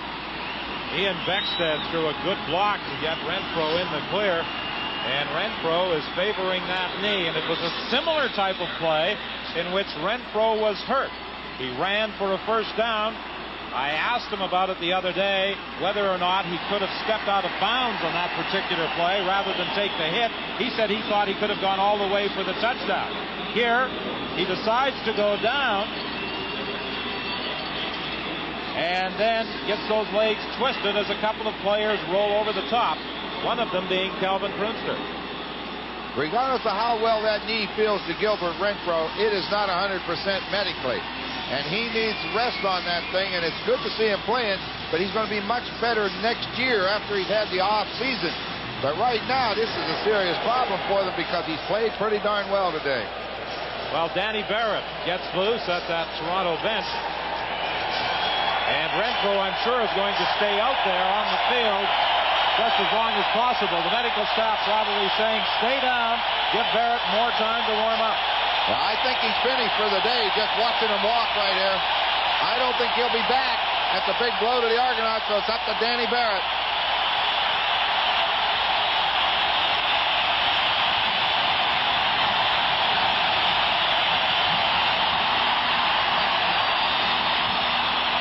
listen to the reaction of the crowd as Gilbert Renfro comes off. And as Bob Abilovich said, I liken myself to a baseball manager trying to determine who's the best starter, who's going to be the relief man. It looks as though he might have to go with the relief man, Danny Barrett, the rest of the game. Stuart Hill and Danny Bass combined to stop Gil Fenerty. It will be 2nd and 10. We have a big crowd, and when Renfro was walking off the field very slowly, the fans were cheering. But what it is a fan meter up on the screen here. They weren't really cheering because Renfro got hurt. They was trying to put it off the edge. But we see the brace on Gilbert Renfro's right knee. You know, I hope he doesn't have to play the rest of his career with it. Maybe the offseason will get rid of it for him. Barrett trying to run, and Stuart Hill says no. The play's made on there by Danny Bass, number 30. When the quarterback gets outside, the middle linebacker is the guy that has to go contain him, and he got outside, chased him right back into Stuart Hill. But it's a good job of blocking. Watch the block that gets him outside. Here comes Schaefer inside. Now he's home free, but look who's out here, number 30. Turning back in, Stuart Hill makes the tackle. Good defense.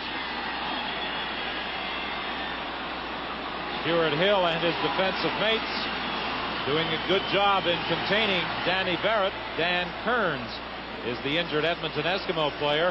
Both starting quarterbacks, Matt Dunnigan of the Eskimos and now Gilbert Renfro of the Argonauts, are on the bench. Well, I believe in our countdown show, Don, today we talked about it's going to be a physical football game. You got two good football clubs out there. This is about all you could ask for in any game. It's a great game to see. Lance Chomick, who has been good on only 1 of 3 field goal tries, will attempt a 50-yarder. Chomick was saying 50 yards in the dome is just about the maximum one should expect from a field goal try. And he's got it.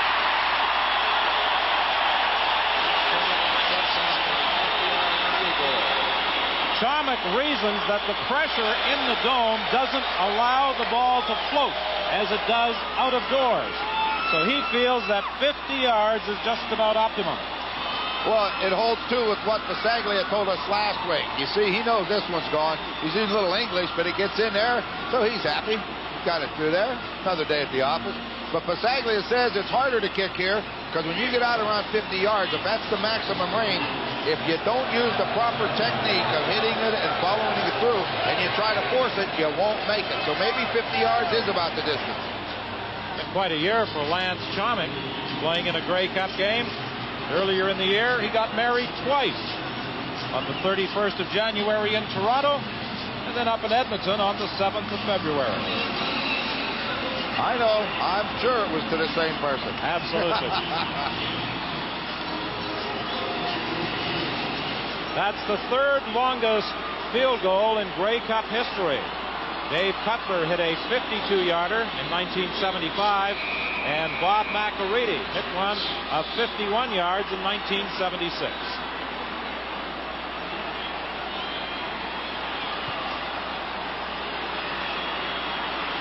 Tom Richards takes the ball at the 10-yard line. And Richards is brought down at the 28-yard line. Well, for perhaps word on Gilbert Renfro, let's go to Steve Armitage. Don, the word on Renfro is not good. It looks like ligaments in his right leg. They put ice on it. They have a bandage on it now. Renfro appears to be in considerable pain. I don't think he'll be back. Well, Steve Armitage and Scott Oak have certainly been on top of everything this afternoon down on the sidelines, keeping us advised as to the injury problems that both teams have encountered.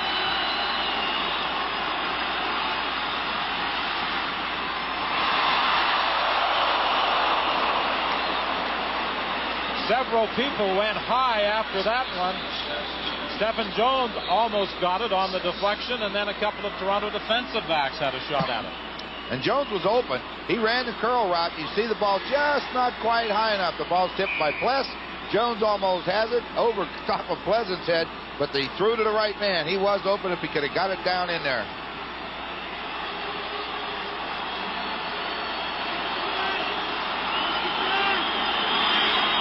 Second and 10. The ball is at the 27-yard line. Rick House has a first down and more.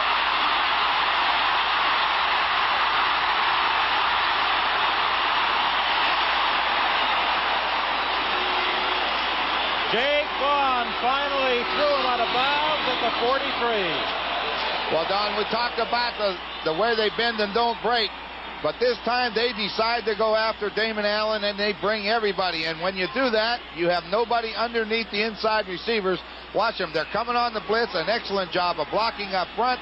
And when the ball's there, he does it all. Over the top goes Selwyn Drain. A good move right here on Daniels. Now he picks up a good block. Watch it coming. Jones makes the block for him. Jake Vaughn runs him down, but that's a big, big play for the Eskimos. 39 yards the gain from Damon Allen to Rick House. 1st and 10. Good fake by Damon Allen. Hit him. And he's brought down by Pleasant inside the 40.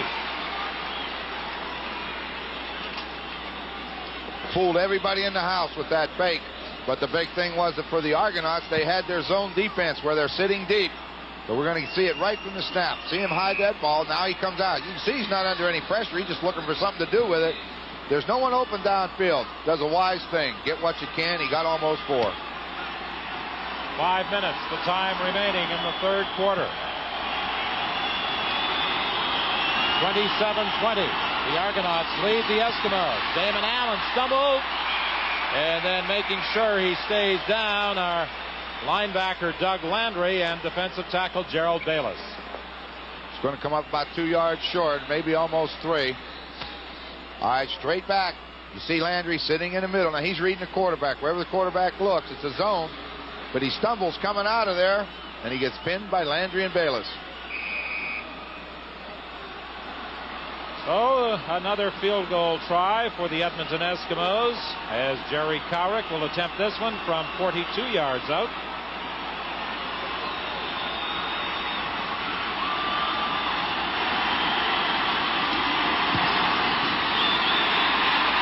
It's wide, and Darnell Clash will concede the single point.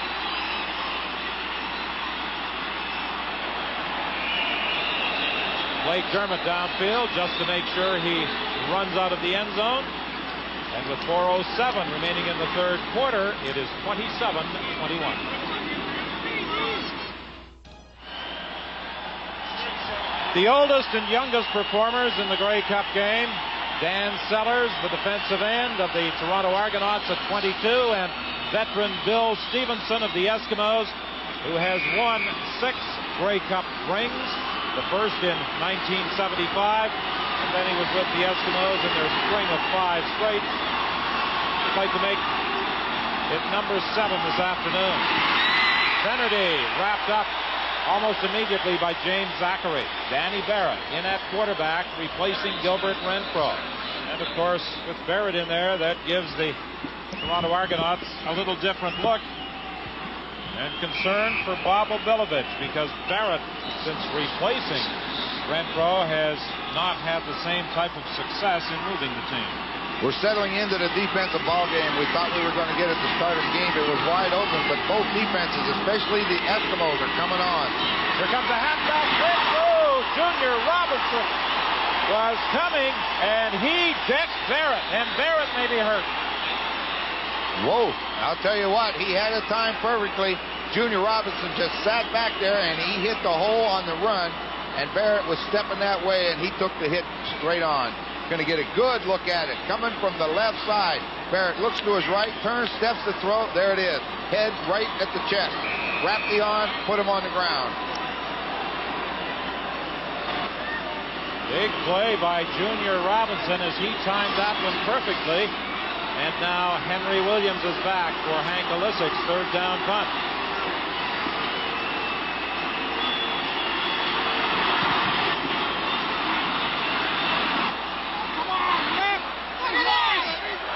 Williams lets it bounce, but can't cut up the middle as he is surrounded by Bruce Elliott. Don Moen was also there. Over on the Edmonton bench, let's bring in Scott O. Sean, in other games, a hamstring pull might be enough to keep veteran defensive end Dan Kearns out of action, but not in this game. He has his left thigh heavily taped, and although he's on the sidelines now, the Eskimos say that Kearns will go back into this game. Scott, we ask a question. Any word on Stephen Jones as to that injury? No, but I'll check on it for you. At the 30-yard line, 2:40 remaining in this third quarter. 27-21. Toronto leading. We talked about the injury to Stephen Jones. Well, he didn't look as though he had any problems in making that catch. You know, Don, when he caught that pass that last time when he limped back to the huddle, just as he planted his foot to try to keep him going out of bounds, he went over on his ankle a little bit. Those will hurt for a while, but he seems to be running a lot better now. He was limping quite a bit then, but not now. Putting in the big guys, short yardage. Jones has made 3 catches today for 41 yards. He was the game breaker in the Western Division Final against the BC Lions. Short yardage offense. Milson Jones will get the first down out to about the 41.5, maybe the 42, before being stopped by Don Moen. 2:06 remaining in the third quarter. 27-21. The Argonauts lead the Eskimos. Don Sutherland, who coaches the secondary, talking to Junior Robinson. He told us they were a physical bunch. We saw an excellent job by a safety man. He doesn't get to do that too often, but he didn't waste his effort, did he?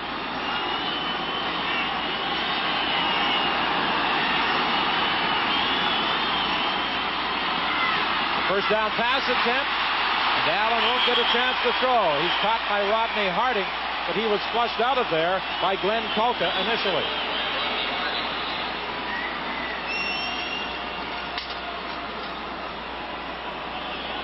Almost looked to me, Don, like it's a screen pass being set up. Look to the left of your screen.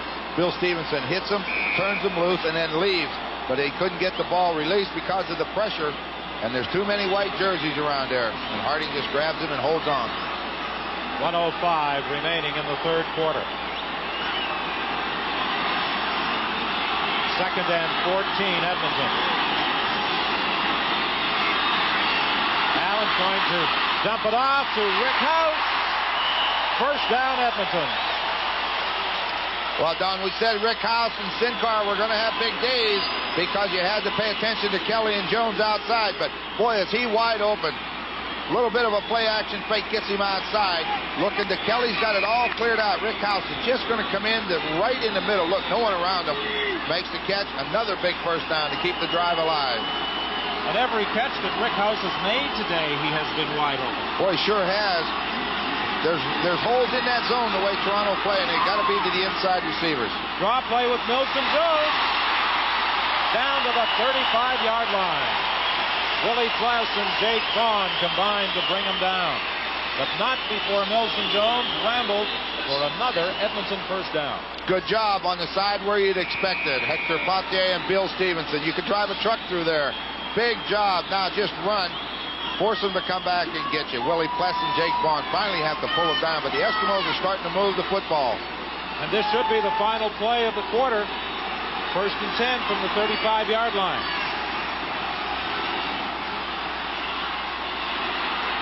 Rick House again. And once again, he's wide open. Yeah, he came in from behind, came around Willie Pless into the hole and makes the catch. Another big catch. And that is the final play of the third quarter. You're watching Grey Cup 87 on CBC Television, the Grey Cup Network, coast to coast.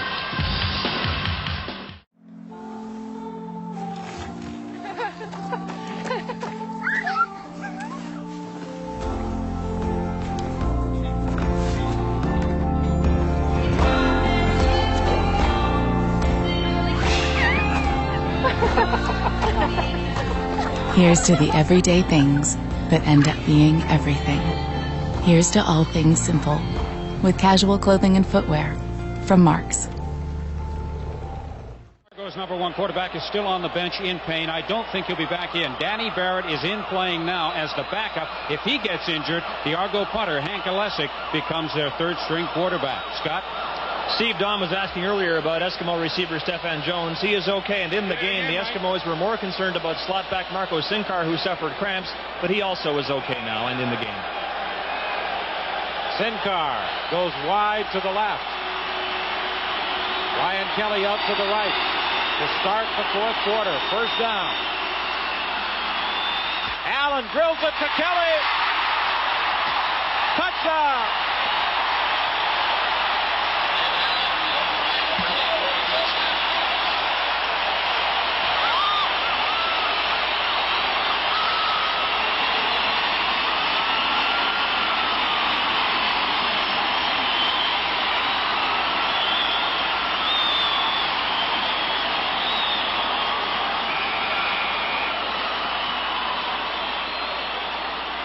Another record for Brian Kelly. He made the catch inside the goal area, was driven out. That, of course, is awarded the touchdown. The point after by Jerry Cowan. And the Edmonton Eskimos have regained the lead by a single point. Every time he catches a pass, it seems like it's another record, but boy, he ran a nice pattern, got in over the end zone line, it's over the goal line, as you say. We're going to get a look at it. Damon Allen is straight back, got time. Now, when he throws the ball, Brian Kelly will be up in the air. Now, had he landed, he would have landed inside. Watch him. But he even got one foot down as it was anyway. Now we'll get a good look at the pattern Brian Kelly ran. See him studying the defender? All he wants him to do is turn his feet. He turns to the outside, he goes to the inside. Look where he's landed. Excellent catch, gets that foot down, touchdown. So the Edmonton Eskimos move in front on the first play of the fourth quarter, 28-27, as Brian Kelly scores the touchdown that puts them ahead.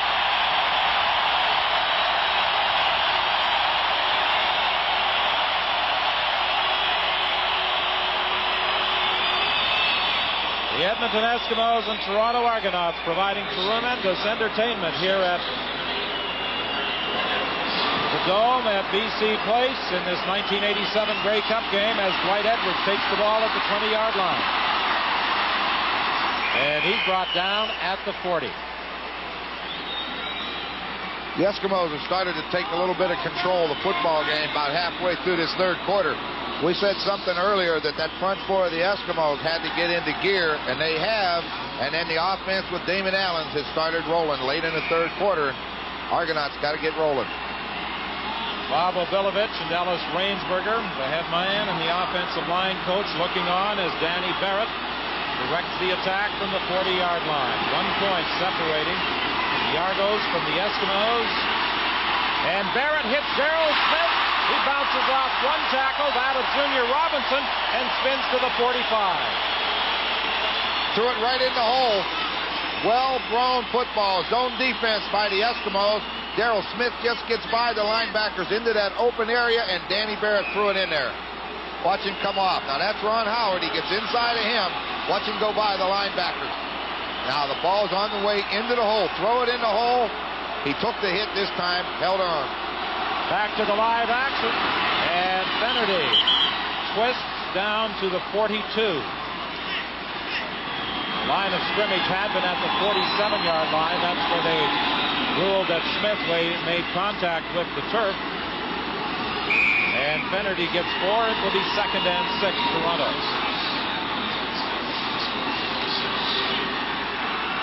13:26 remaining in the ball game. 28-27. The Eskimos lead.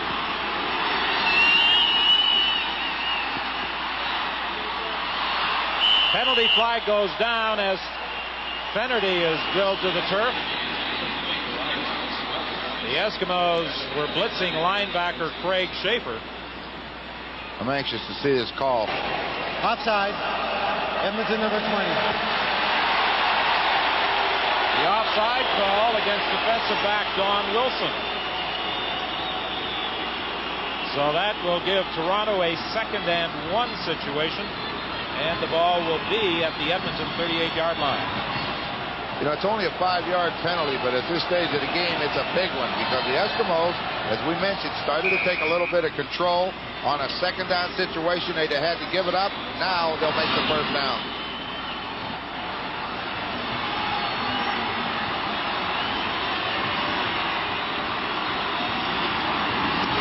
Warren Hudson, big hole inside the 30. He's their power back in short yardage situations, and usually he gets it. 6'2", 215 pounds. Starts and they just run the daylight. Cuts in behind Dan Ferroni. Forces Junior Robinson to come up and help Danny Bass make the tackle. 1st and 10, Toronto at the Eskimo 29-yard line. Hudson again. He drove to about the 25-yard line before being halted by 4 Eskimo defenders. While we have a moment, a reminder that this program is copyrighted and is strictly for the private use of our audience. Any reproduction, retransmission, or exhibition in whole or in part without the written consent of the Canadian Broadcasting Corporation is strictly prohibited. Second and 6, Toronto.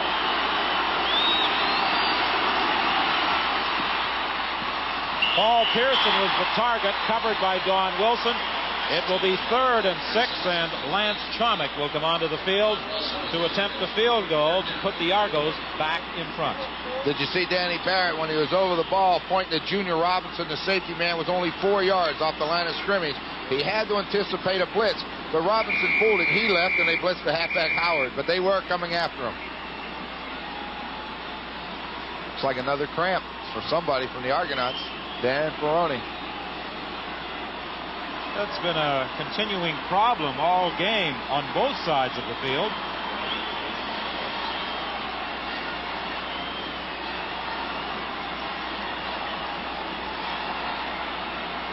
Freddie Dunbar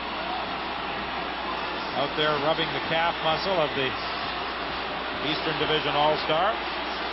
You know, Don, when we talk about the Eskimos, we always mention them as a very first-class organization. Yesterday, I had the chance to talk to Jeff Lope, who was a safety man with them in training camp and had to retire from the game of football because of some vertebrae problems in his neck. He's working in the Toronto area. The Eskimos called him and brought him out to spend the week with his football team. Said he really appreciates it. Said he's back playing non-contact hockey and enjoying life. But that's a great thing to do for the Eskimos. Bob Skent goes into the ball game, taking Ferroni's spot on this field goal try by Lance Chomick. It's good. So the Argos are back in front with 11:40 remaining in the game.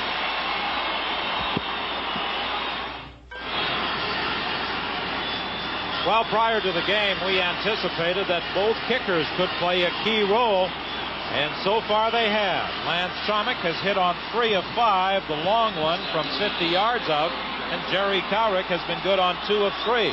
His long kick from 34 yards away. You know, you have to be impressed with the job Cowrick's done. You know, he has no experience compared to Chomick and Olisic, but he's done an excellent job both ways. Damon Allen, they run the ball, fumble, Toronto's got it.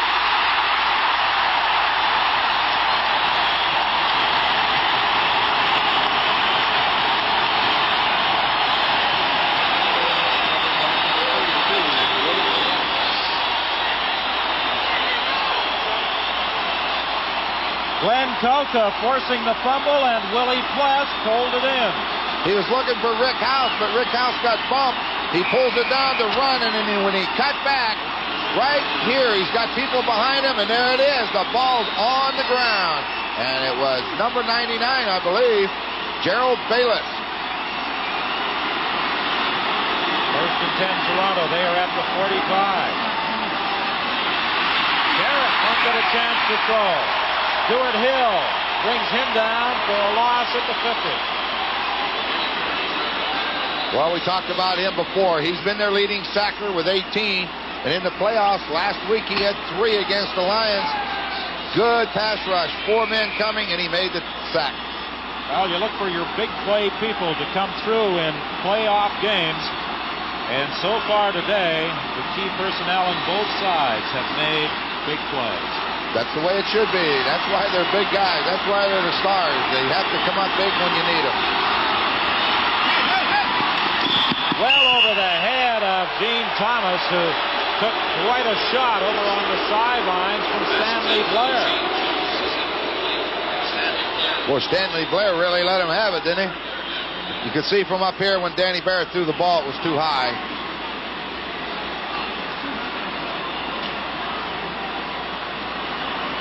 Well, the Argos, on 2 previous turnovers, were able to take advantage and put it in the end zone, but not this time. 10:20 remains in the game. Hank Olisic will stand at his own 45-yard line for this 3rd down kick.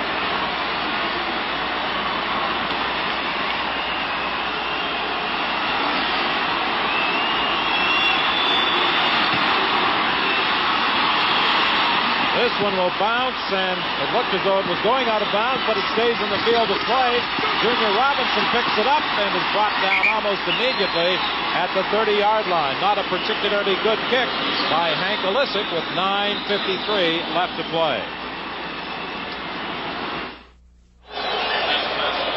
59,478 watching the action inside the Dome and wherever you're looking in this afternoon on CBC television. We hope you're enjoying the action from the West Coast. I say this afternoon. For those viewers in the East, it is this evening.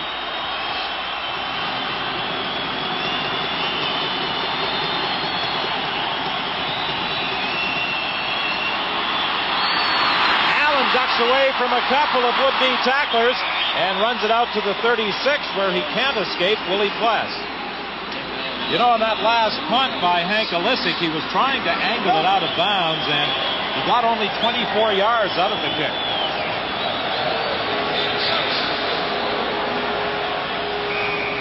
The Eskimos were first on the board. Then Toronto had a big second quarter. In the second half, the Eskimos have outscored the Argos 11 points to 6 so far. 9:07 is the time remaining. Toronto clinging to a 2-point lead. Second down handoff to Milson Jones. Jake Vaughn, the safety, prevented him from going all the way. Don, we saw this play last week. That is a great job of blocking by the left side of the Eskimo line. They pull number 62. Bill Stevenson will pull and come outside and watch the block by Blake Marshall.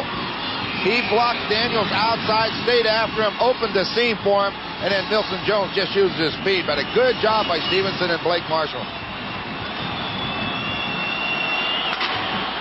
First down for Edmonton. The ball at the Toronto 49-yard line. Screen to Chris Johnston. To the 30 of Toronto.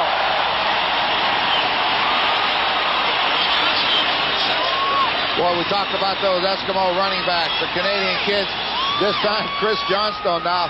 He's about 6'3", 215 pounds. A well-set-up screen. Right here is where it's made. He cuts back to get in behind the green jerseys. You see Stevenson. We saw Blanchard. Rick House trying to help. They're down to the 35. 7:43 is the time remaining. Milson Jones brought down by Gerald Bayless after a pickup of a couple.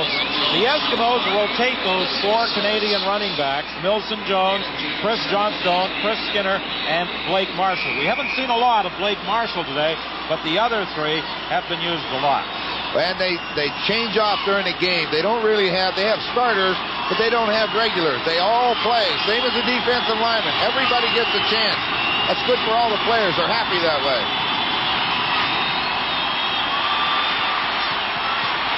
Rick House has a first down.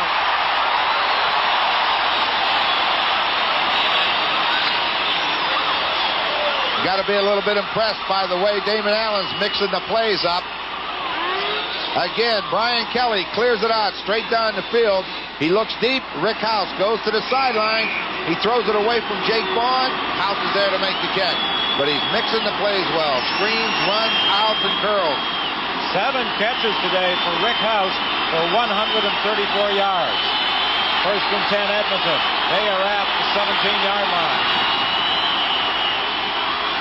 Damon Allen fakes the reverse. He'll run it in.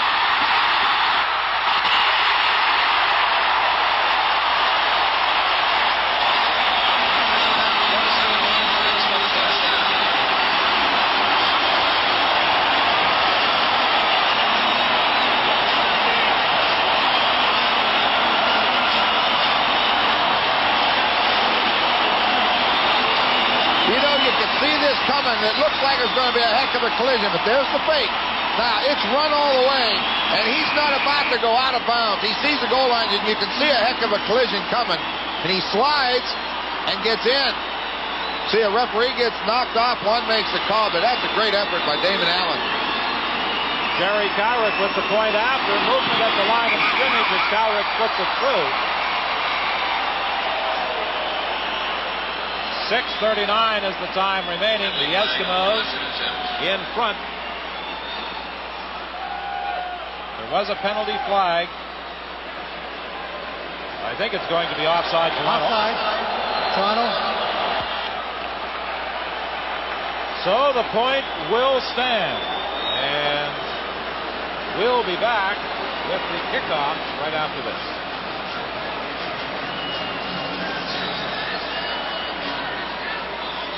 Well, they are going to re-kick the convert. It initially looked as though the point was going to stand on an offside call against Toronto. But apparently the whistle had gone before the ball was snapped. So they'll do it all over again. And this time Cowrick puts it through, and it is a 35-30 ball game, and we will return with the Eskimo kickoff right after this. One out. Here's the fake. Little bit of a fake. Now he looks downfield, doesn't like what he sees, and now it's a race to the corner of the end zone. Allen goes down low. The referee signals him in for the touchdown. Well, Damon Allen in a relief role has certainly come through in this 1987 Grey Cup game. Dwight Edwards runs out of room on the sidelines as he returned the kickoff to the 35. A 17-yard run back after a 57-yard kick. A beautiful fake by Damon Allen as he ran that one into the end zone, faking the reverse and then running it in. Tracy Ham, the third-string quarterback, discussing strategy.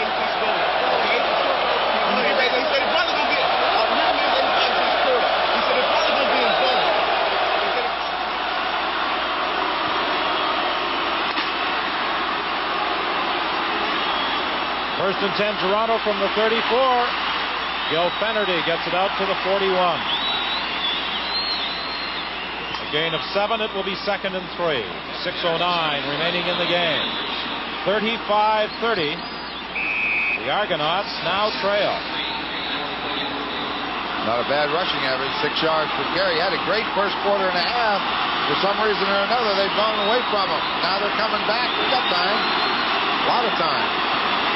Jeff Smith, wide left. Fennerty again. He gets the first down, and he got that on his own. Well, we go back to that thing we talked about early in the ball game. He makes a miss. He went in, he went out, he dipped, he dipsy-doodled a little bit, and ended up with a first down. 1 week from tonight, an all-new movie special brings Anne Shirley back into our lives. Megan Follows headlines a stellar cast in Anne of Green Gables, the sequel. 1 week from tonight at 7:30, 8 o'clock in Newfoundland on CBC Television, Best on the Box. First and 10, Toronto.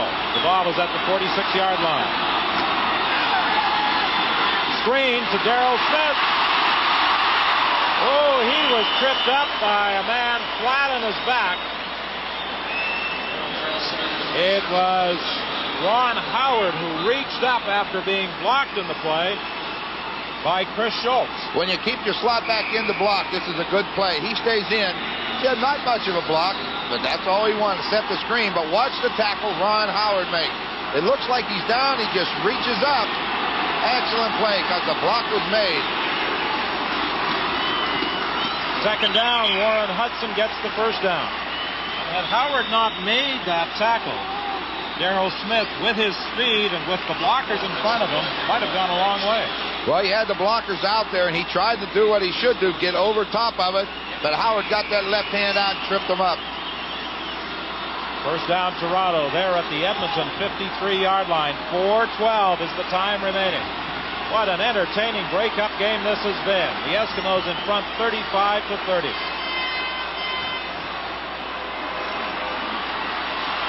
Barrett going deep for Smith. Can't hang on.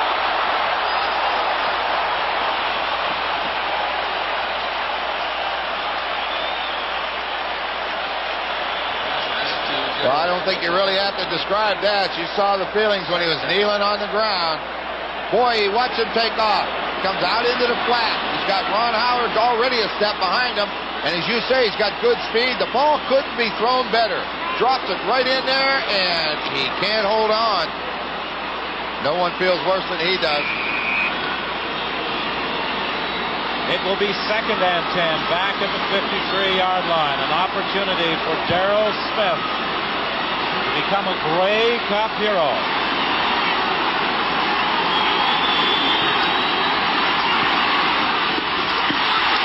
Jeff Smith on the sidelines makes the catch and is forced out of bounds by Junior Robinson. He made the catch, ducking away from Steve Benjamin. Got one-on-one coverage from the corner. Steve Benjamin, Jeff Smith down the field, break to the sideline. Good balance. Caused him to go right over his back, and then he turned it upfield. Watch the throw. Going to his left. Here comes Benjamin. Right over the top. Smith doesn't have great speed, and he knows it. So he does a wise thing. Step out of bounds. No chance of a fumble. 1st and 10 Toronto there at the Eskimo 28-yard line. The screen to Paul Pearson.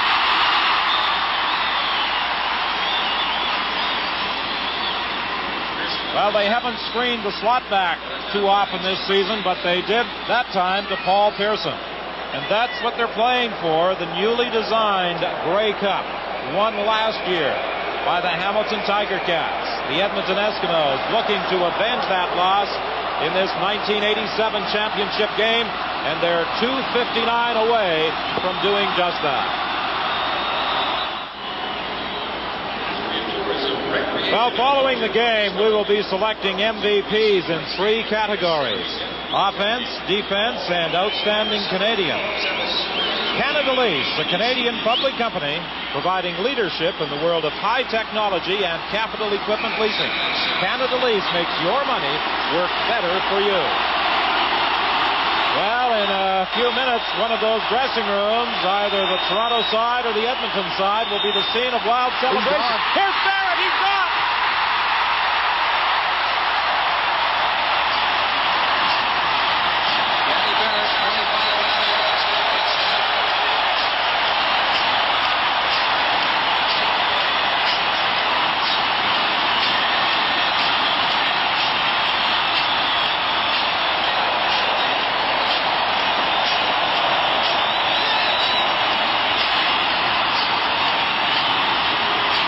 He sees a blitz. It goes away. He steps inside. He saw it all the way. That's a great play by Danny Barrett. And when he broke the line of scrimmage, he knew it and everybody else that there was no way anyone's going to touch him. Somewhat ironical that the play on which the starter, Gilbert Renfro, was injured produces the go-ahead touchdown for his backup, Danny Barrett. Great play. Exactly right. A quarterback draw. They're going for 2. They need, right now they lead 36-35. 1 point does them no good. 2 points gives them a field goal lead. It's a good call by Bob Obilovich.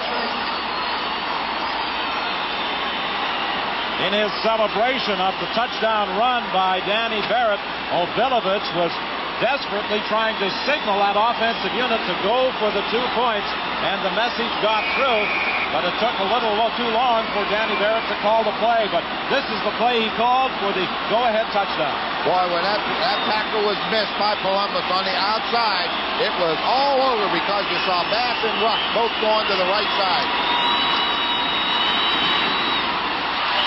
Over the middle, intended for Paul Pearson. The score will hold. Toronto 36, the Eskimos 35. Well, in a year in which the Canadian Football League has encountered a lot of problems, it started out with the folding of the Montreal Alouettes. It is going out on a high. About all you could ask. A great crowd, 59,400 plus. We said all week it'd be a great football game. We have a lot of people in this country that don't understand what football is all about, that do a lot of talking. But this is unbelievable today.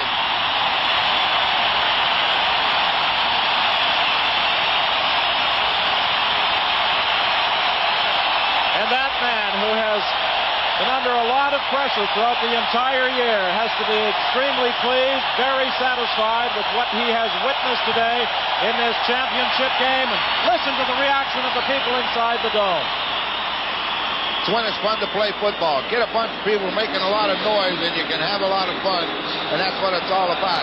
And these 2 football teams are the 2 best in the country, and there's a 1-point difference. It's about all you can ask. 2:43 the time remaining.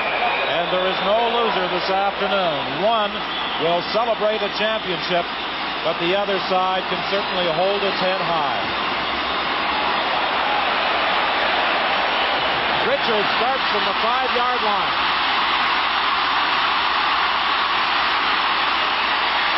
And he's taken out of bounds by Selwyn Grain. Well, with 2 minutes 35 seconds, and if we're right when we say 50 yards is about your limit, he needs about 3 first downs to get the field goal range, or it really isn't going to matter.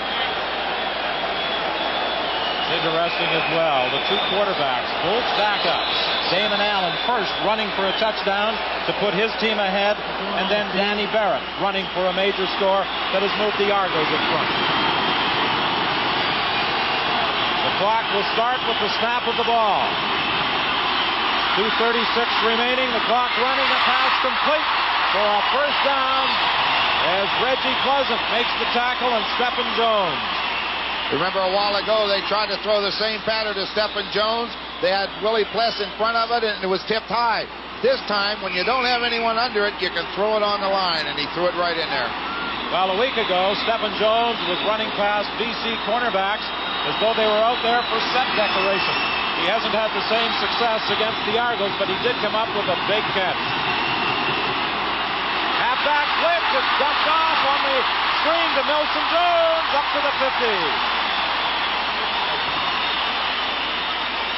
Doug Landry made a saving tackle at the 50-yard line. David Daniels and Don Moen were blitzing. Yeah, watch this. That must be an automatic, because here come Daniels, and Milson Jones looked for a way to get out of there. When he gets out of there, just that little bit of a trip by Landry prevented a big play. Now the ball's in Jones's hand. Here comes Landry. Jones tries to cut in. He trips him up, but he got 9. 1:58, and the clock is running. The time remaining, second down play, and Jones should have the first down. He had to get beyond the 51, and it appears he has accomplished that goal.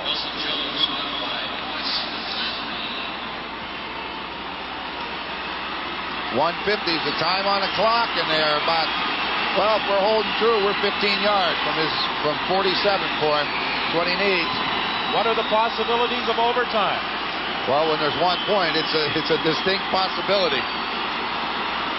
Now the clock is running. The ball at the 51. First and 10, Edmonton. Kelly wide to the right. Stephen Jones to the left. Allen rolls right. Looks for Kelly over his head. The reason he was high was Dan Sellers coming from the outside. Allen cut in, and then as Sellers came in, he had to go up top with it. Got it too high for Brian Kelly. 1:26, the time left. 36-35, Toronto leads Edmonton. Darnell Clash stood his ground. He just stood there. Kelly made the break off of him, but the ball was too high. Good containment by the Toronto defense. The clock does not start until the ball is snapped. Following that missed pass, here comes Willie Pless. It's a screen to Milson Jones again. First down to the Toronto 45. What an effort. He was hit about 4 yards short of the first down and just kept bouncing off. Pless was blitzing. He realized the screen had been set up. He tried to get back in the play, but it was too late. Too late. 2 of them came free, Don. Pless and someone else came from that wide side. Watch them. Here they come, and now Pless saw it. He tried to detour a run, but watch the effort right here. He bounced off of Don Moen and Landry, took the hit from Daniels, and still made the first down. 1:17 left. Live action draw play with Milson Jones. He is stopped at the 42 by Doug Landry. And you think there are a few butterflies right now in the stomach of Jerry Cowrick as he gets ready, because he could be the 1987 Grey Cup hero for the Edmonton Eskimos. And what I like right here, they send in Tom Richard. He comes in. The decision now, do you put it up in the air, gamble on getting a little bit closer, or do you run the football and put it into field goal range? Right now we're looking at a 48-yard field goal if it's tried. So the sign has been given. The play is in there, and now it's up to execution time. Glenn Koka is the injured Toronto Argonaut who has played a standout game. There have been brilliant performances on both sides of the ball by both teams, and selecting the Canada Leafs MVPs, the top offensive player, the top defensive player, and the top Canadian is going to be a tough chore. I'm glad I'm not doing that today, Don. Yes, the Football Reporters of Canada have designated one individual from each of the 8 league cities, plus a captain to break a tie in the event there should be a tie, to determine who the Canada Leafs MVP winners will be. Milson Jones, I'm sure, will get some consideration. So will Damon Allen. I would say we could name off quite a few. This has been a great football game. You know, you would think with 36-35 score that the defenses haven't played well, but the defenses have done a heck of a job. It's just been a wide open affair, the way you want it.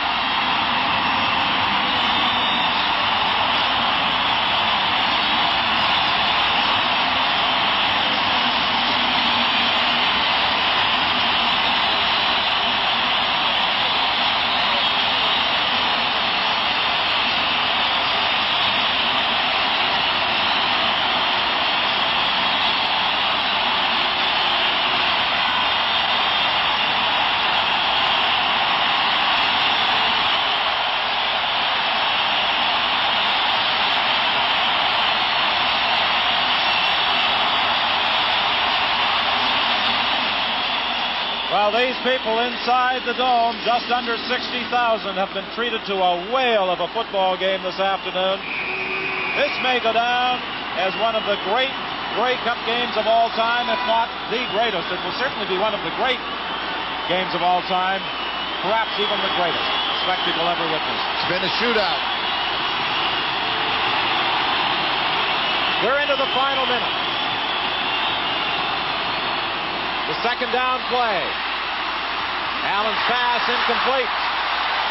And now Jerry Cowrick will get his chance to become a Grey Cup hero. No hesitation at all. Coach Greg Ellie said field goal. Cowrick's out there. Take a look at that white tee. They use the white tee, and every week Wayne Mandrusiak, the equipment man, has been with him for a long time, paints an emblem on the white tee.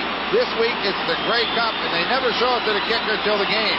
So this is what it's all about. If he puts this one through, that might be what it's all about. A drawing of the Grey Cup on that kicking tee, and the Grey Cup could go to Edmonton if Cowrick is through. He is!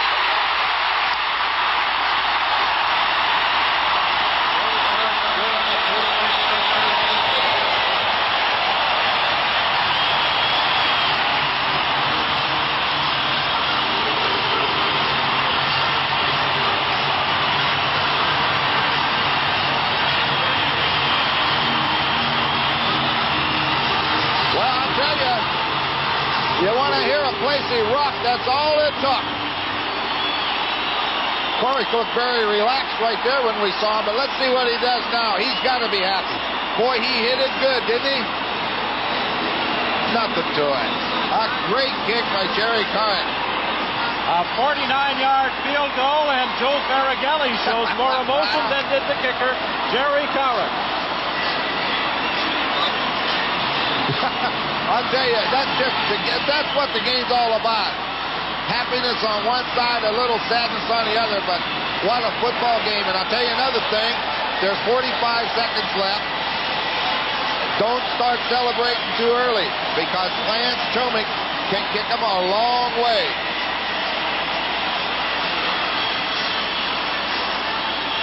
So Jerry Cowrick, a graduate of the Windsor Junior Football Program, has put the Edmonton Eskimos in front by 2 points, 38-36, with 45 seconds remaining. Will Lance Chomick get an opportunity to supplant Jerry Cowrick as Grey Cup hero? He would certainly like the opportunity. Well, you know, I look back there and see Dwight Edwards and Gil Finnerty. Now, Finnerty's done everything else today. We may as well see him return a kickoff to field position to give Chomick that opportunity. 45 seconds, you got a lot of time. They've got to get to about the 41-yard line of the Eskimos. Dwight Edwards takes the kickoff. He still is on his feet, but his he's going to lose yards. And he's using up a lot of valuable time. He would have been much wiser to go out of bounds because he was almost up to the 40-yard line at one time. He only got 11 yards on the return, but he took the clock down to 31 seconds. Well, Blake Marshall's been their gunner on special teams all year. This time, Ruck has a shot at him. Yeah, you're right. White should have run out of bounds with it. I tell you, he ran an awful long way. Ended up losing about 2 yards from this sideline to that one. They still got time to get about 30 yards in about 3 plays.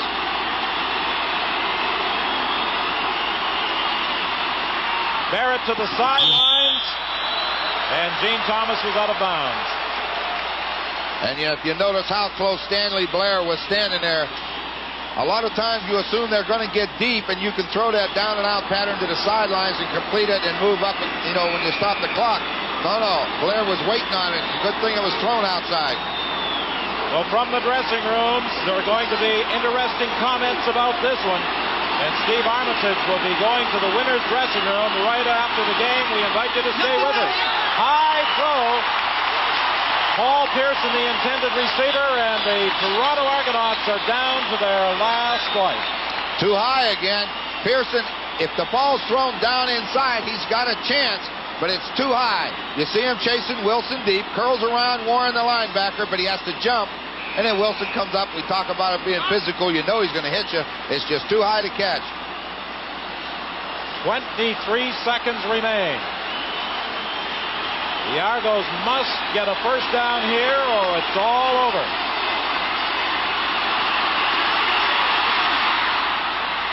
They're still alive.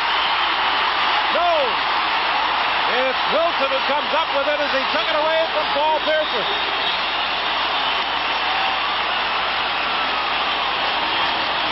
With 16 seconds left, that's the reaction Bob Obilovich will have. An incomplete pass, and the Eskimos take over.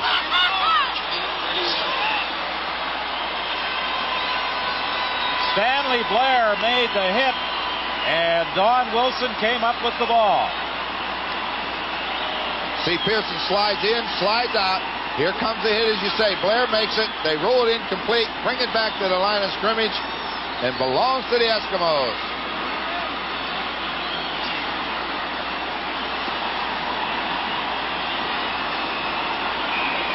Said he dropped it, and he took the hit and he dropped it. Well, Danny Barrett, just a couple of moments ago, thought he might be the hero of this anniversary edition of the Grey Cup Classic. 15 seconds remain. The hit by Stanley Blair on Paul Pearson, and the ball popped away with Don Wilson recovering. And now the Edmonton Eskimos will be able to take those final seconds off the clock in what some will probably describe as the greatest Grey Cup game ever played.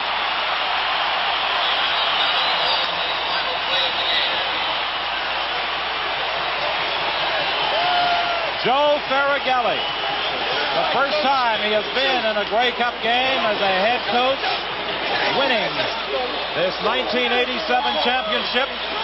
Damon Allen, the outstanding performer for the Edmonton Eskimos, presenting a fan, perhaps a friend, with the ball.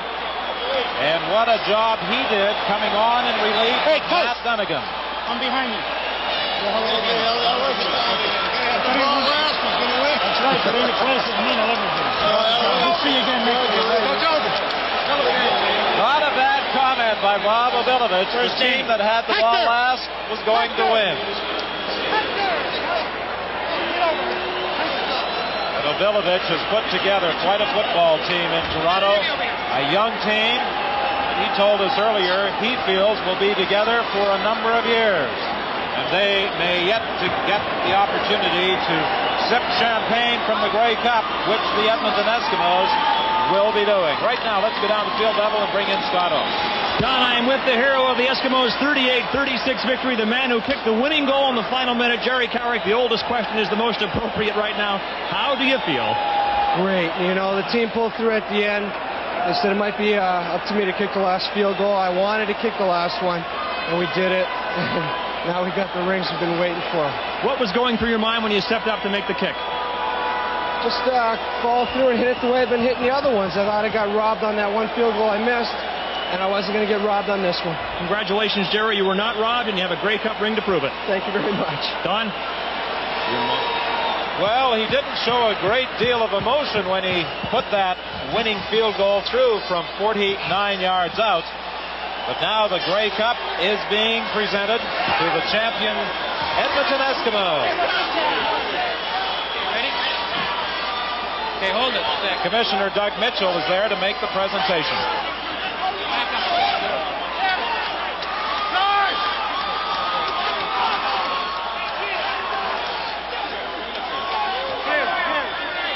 Congratulations to the Edmonton Eskimos, Grey Cup champions for 1987.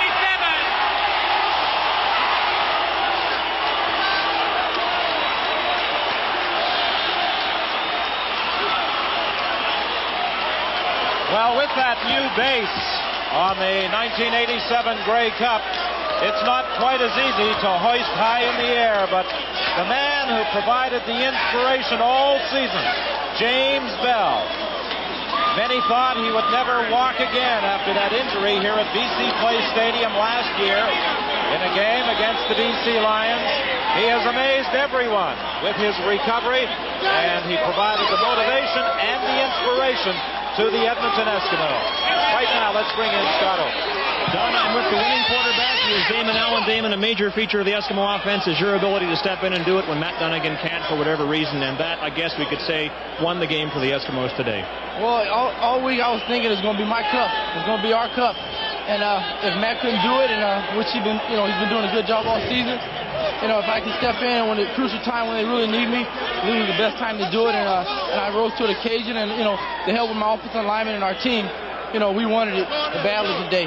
Damon, two things. One was the knowledge that you were here last year and felt you were embarrassed by the Hamilton Tiger Cats. The second, the inspiration provided by James Bell. Both were major factors in this victory, weren't they? There's no doubt about it. James Bell came to a recovery that a lot of people expected not so fast. And things, he was pumped up, and the whole team was pumped up. And I'm just so glad. It's one of my biggest days in my career. As Eskimo to come through a big game like this when it all counts.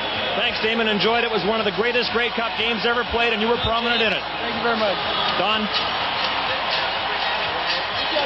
So the Edmonton Eskimos will move to the dressing room for their Grey Cup celebration, and we'll be moving there with them when we return to BC Place Stadium for our continuing coverage of Grey Cup 87.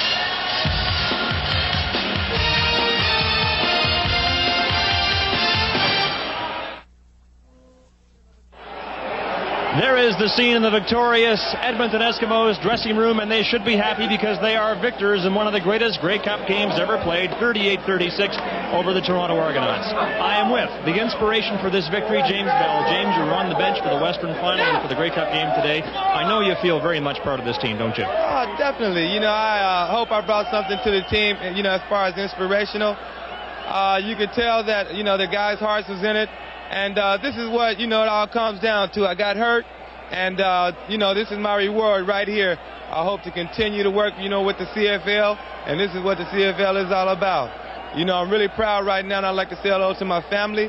And this is just an exciting feeling. I didn't get to play, but I'm still as much as a part of it as anybody else. And your teammates all say that to a man. James, you've got your Grey Cup ring. You said in the second half to me that you had to have one, and you've got it now. I got to have it. I'm ready for it. I want my family to know I'm going to have it on there just as big as daylight. And I can hardly wait to start showing it off. This has to be the utmost of my career right now. Congratulations, James, as you share in the Eskimos' Grey Cup victory. Thank you very much. I had a very good time. Don? Well, Scott, James Bell had a very good time on the sidelines watching it. We hope you had a good time watching on television. And the Edmonton Eskimos, Ron Lancaster, are having a good time right now in the dressing room. Matt Dunnigan knocked out of the ball game late in the second quarter. Steve Goldman, one of the assistant coaches in the dressing room with him. And as so often happens, a backup comes on in relief and emerges as one of the game's stars. And that was the case with Damon Allen. Well, you know, they've talked the two-quarterback system all year, and when Dunnigan can't go, Allen seems to go in and get it done. You know, you wonder how long this can go on with Matt and Damon, because they're both outstanding football players, and there's a lot of teams looking for quarterbacks. So I don't know how long it can go, but for the Eskimos, it's got to be a great feeling to have them both. Well, Steve Armitage is standing by down in the dressing room waiting to talk to some of the 1987 Grey Cup champions. And at the moment, they are in a mood of celebration as they enjoy this triumph. And as soon as they get things organized down there, we'll be able to join Steve. But Ron, as we said in the telecast, the year started off with the demise of the Alouettes, and there were problems throughout the year. But what a way to finish the 1987 season. Well, you know, it's almost like a storybook ending. If you could have drawn it up today and wrote the script, you'd won over 59,000 people in a great football game. That's exactly what the CFL's gotten. They needed it. They got it. The people of Canada will appreciate. They've got to appreciate this one if you're a football fan. Well, they simply don't get much better than we saw today, with the Edmonton Eskimos winning the Grey Cup with a 38-36 triumph over the Toronto Argonauts. Now let's go down to the dressing room. Ron Hewitt is there to make the presentations. Year, following every telecast, the Canada Leafs most valuable player has been announced. Today is no exception. With me is Charlie Menkes, the president of Canada Leafs, to make the presentations. Charlie, congratulations. This is our first one. Congratulations. Excellent game. Wonderful game. I'm a Toronto fan, but I have to say you played excellent. You deserve to win. You deserve it. City of Champions. The Oilers got theirs, now we got ours. City of Champions. Right on.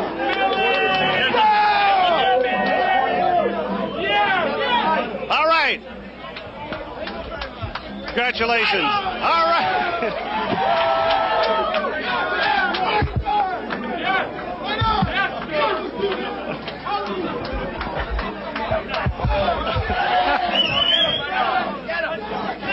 Here's the next one. Charlie, over to our right. One more. Here we are, Nelson. Congratulations. Nelson, congratulations on being the most valuable Canadian. On behalf of Canada Leafs, an excellent game. Proud of the Edmonton Eskimos. Here's a check for you from Canada Leafs and a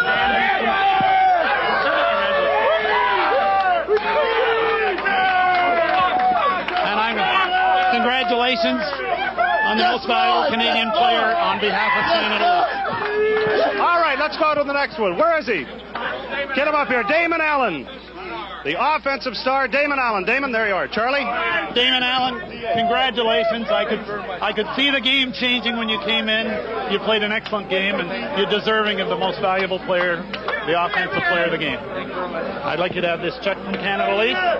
It's in that envelope, believe it or not. Here's a Danby print. Thank you. That's it? That's it. Oh. Hey, we done it, baby! We done it! We done it! Congratulations. I just like to say, can I say some words?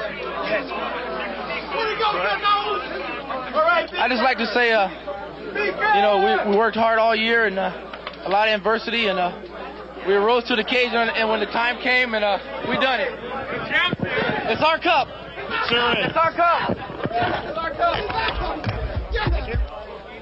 Okay, with me now is the head coach of the Edmonton Eskimos, Joe Faragelli. Joe, congratulations on one of the all-time great Grey Cup games.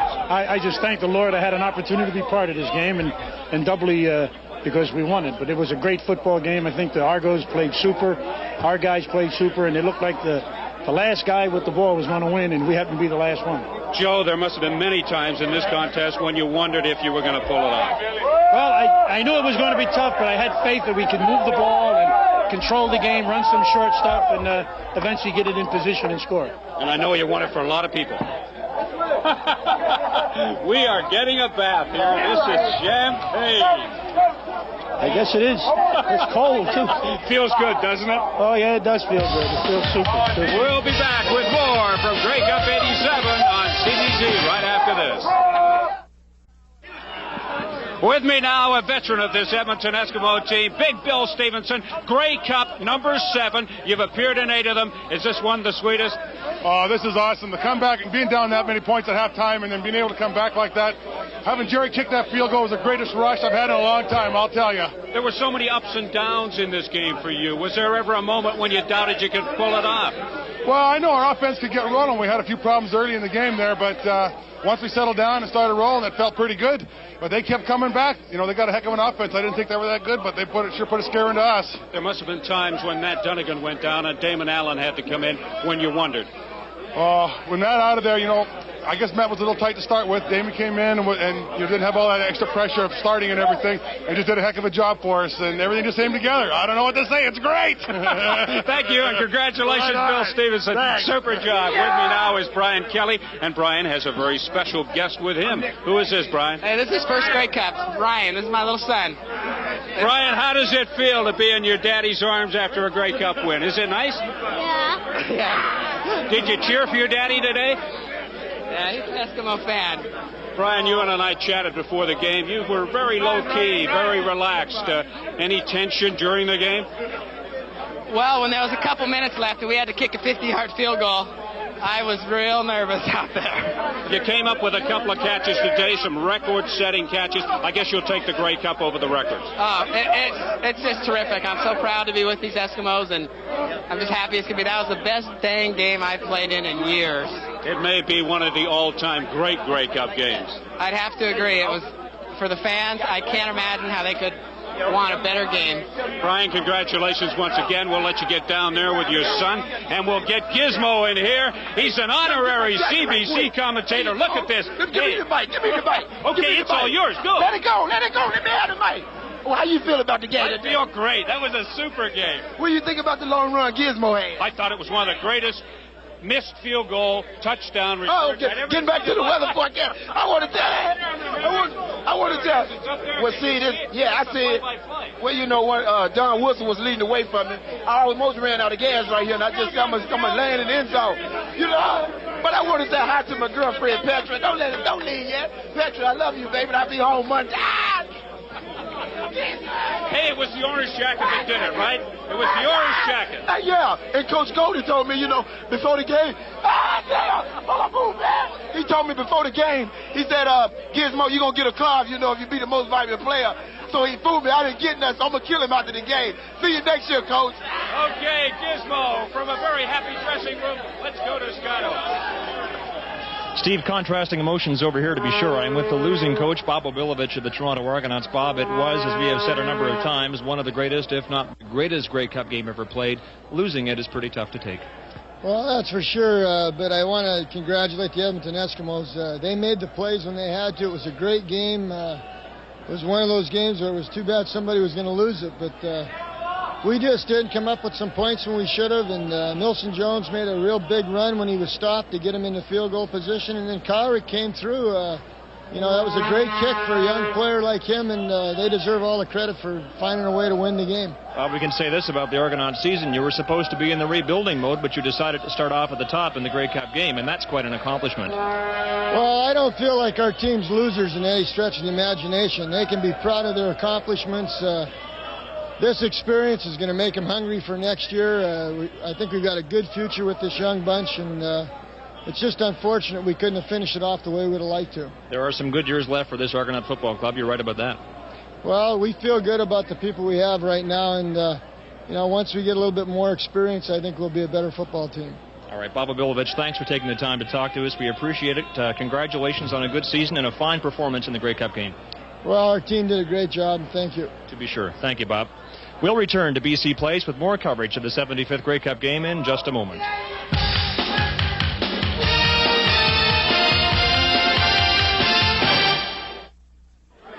With me now in the Eskimos dressing room, the man that everybody wants to talk to, the man who kicked the winning field goal for the Eskimos that gave them the Grey Cup, Jerry Cowrick. Jerry, you've had a few minutes now to think about it. How do you feel now? Great. You know, everyone's been waiting to get that Grey Cup ring on their finger. There it is, Jerry. Can you talk us through it? Just went out there, tried to be calm, cool, and collective. Hit the ball square. It hooked a little at the end, but it went through, and it's history now. Is it all a case of concentration? I don't think, concentration and keeping calm and cool. And I thought I got robbed on that one field goal I missed, but that field goal doesn't mean anything right now. It was the last one that counted, and we're getting our Grey Cup rings, and they can never take that away from me. How can you possibly stay calm and cool with so much at stake? I've been through so many training camps and through so many obstacles this year so far. The first 2 playoff games, it was just like I can't even describe it. The pressure was there in those 2 games. I pulled through. It was just an apprenticeship the first 2. So. Now tell us a story about the kicking tee. The kicking tee. Now that's one heck of a story. Dwayne Mandrusiak's been changing it. There it is. Dwayne's been changing it every week since about my 3rd game here. And he had this designed the first week I showed up. And, the Grey Cup was just a dream. And, Dwayne had it all ready. When I showed up this afternoon to kick, he had it ready for me. And it looked great, just like always. This is really the dream of a field goal kicker, is it not? To come onto the field and kick the winning field goal for the team that wins the Grey Cup. Dream come true, that's for sure. The kicking game here, it was supposed to be a comparison between me and Hank and me and Lance and me and Lou and so far down the line. The team helped me out. Special teams did a heck of a job going down and covering on all the punts and blocking on the field goals and punts. And it's a team effort. I can't describe how good it feels.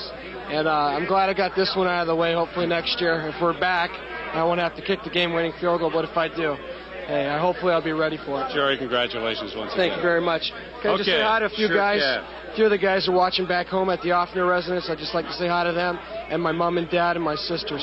Thanks. You deserve it. You earned it. Thank you. Okay, let's go upstairs to Don and Ron. Thank you, Steve and Ron. I don't think the accomplishment has really sunk in yet for Jerry Carrick.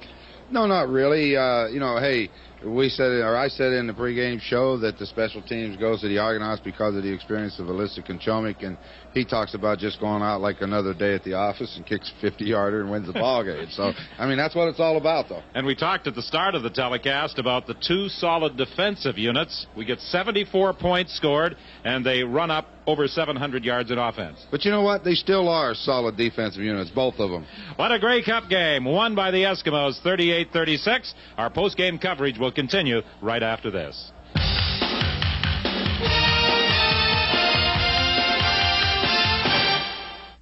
With me now, another of the Eskimo veterans who is celebrating his 6th Grey Cup. He has never lost a Grey Cup game. Hector Poitier. Congratulations, Hector. Thank you very much. It was a great game, wasn't it? Would this be the greatest Grey Cup you've ever played in? I'd say it was the greatest Grey Cup. There's one other game when we were down 21-0 to Ottawa. That was a phenomenal game. But this 7 leads back and forth. I was going crazy on the sideline. It was great. It was a great game. How did you keep your composure? We knew we were going to score at the end. We knew we would score. We knew it would come down to, in that 50 seconds, whether we would be able to stop them. But our offense, they never stopped us in the second half. They did not stop, us once, I don't believe, on a drive. And we had no doubt we would score. It was just a matter of the defense coming up big in the end. I asked Jerry Carrick what he was thinking when he tried to kick that field goal. What about you? What was going through your mind? I'm going to kill you if you miss it, Jerry. Nice guy. I felt for the kid because, you're a rookie, the whole Grey Cup, the whole year, everything's on your shoulders. Let's face it, all they're going to remember is who missed it, and he came through big time. Hector, you've been through some tough times personally. I guess this makes up for it all, does it not? This goes a long, long way into making up for it. This was great. I'm going crazy inside here. Congratulations, Hector. I got a man down here that I want to talk to because it means so much to the Edmonton Eskimos to have Jackie Parker in the dressing room when they win the Grey Cup. Jackie, was this a game or what? Oh, this was a super game. I was so proud of our guys, and I felt so much for them. And I felt that we were going to come back and win the game, and we weren't going to be denied this time. But Toronto played a super game, but our guys got it done when it had to be done. It was just, I feel so great for them. I can't explain what I feel. Jackie, were you coaching in this one a little bit on the sidelines today? I was telling the people next to me how things were coming out, but they weren't coming out like I kept telling them, but they finally did. Jackie, was it tough to sit on the sidelines after you resigned as coach and Joe took over? Well, it's not. I've enjoyed our team this year. They've played well. They've played hard. They've worked at it. They've had one goal in mind. They accomplished that today. I've enjoyed the season. I would certainly like to have been spending more time with them and be around them because I really miss them. But the end result is we win the thing today, and that's really all I thought about. Jackie, a lot of the players were playing this one for Jackie Parker. Well, I tell you what, they did a heck of a job for whatever reason, I thought. They just played their hearts out. Congratulations, Jackie. Thank you. Okay, and now with me, Damon Allen getting a hug from Jackie Parker, his former coach. Damon, glad for you, Coach. It's either a dream or a nightmare for a backup quarterback to come off the bench and take over for number one. You turned it into a dream. Well, there's no doubt about it. I wouldn't be able to do the things out there if it wasn't for my offensive line. An offensive player that dig deep for me, and they came through with some big catches and big runs, and there's no doubt about it. I'm thrilled. I'm happy for the Eskimo organization and players on this team because we worked hard, all year long. When you scored that touchdown, I pretty well read run right from the start. I don't think you were going to pass that one. Well, the play is a fake reverse, and either I pass or run, and there was nobody out there, and taking a chance of throwing incomplete or anything else. When the lane is there for me to run, and I'm just going to take off and try to get in the end zone. And so I've been asking everybody if there was a doubt in their mind at some point in this game. Was there ever a time when you thought, hey, we're not destined to win this thing? No, there's no doubt in my mind. I knew we came here to win a football game, and we did. And that's the most important thing. We came here last year, and we didn't win, and this year we had to have it, and we got the cup. And this is sweet. It's no different. It's sweet. Sweet as they come. Damon Allen, right now, let's go to Scotto. Scott? No, we're going to go upstairs to Ron and Don. All right, Steve. Ron, in a sports commentator's vocabulary, the word great is probably overused, but somehow I can't think of a better one to describe today's Grey Cup game. I agree with you that this was a great football game. It was a great day for the Canadian Football League. 59,000 people saw probably the best game ever played in Grey Cup history. I'm just glad to be part of it. Well, we were glad to have you as part of it during our CBC telecast this season, and we look forward to the 1988 season. Right now, let's go down to field level and our host, Scotto. So what was a turbulent CFL season has now ended. To be sure, the CFL has never faced as many crises as it did this year, and it is little wonder the future of the Canadian Football League was called into question. But here is the good news. The CFL is working hard to get its house in order, and the 75th Grey Cup lived up to all its expectations. In fact, provided more excitement than many thought possible. It certainly provided proof that there is a future for the Canadian Football League. We hope you enjoyed our CFL on CBC telecasts as much as we did bringing them to you. We brought some changes to our coverage this year, inside the CFL and reverse angle replays among them. But none of our changes would have mattered in the least were it not for an improved product on the field. And now we look forward to the road to the 76th Grey Cup beginning next season. In the meantime, number 75 is history now, and the Eskimos have claimed it in a thrilling 38-36 victory over the Toronto Argonauts.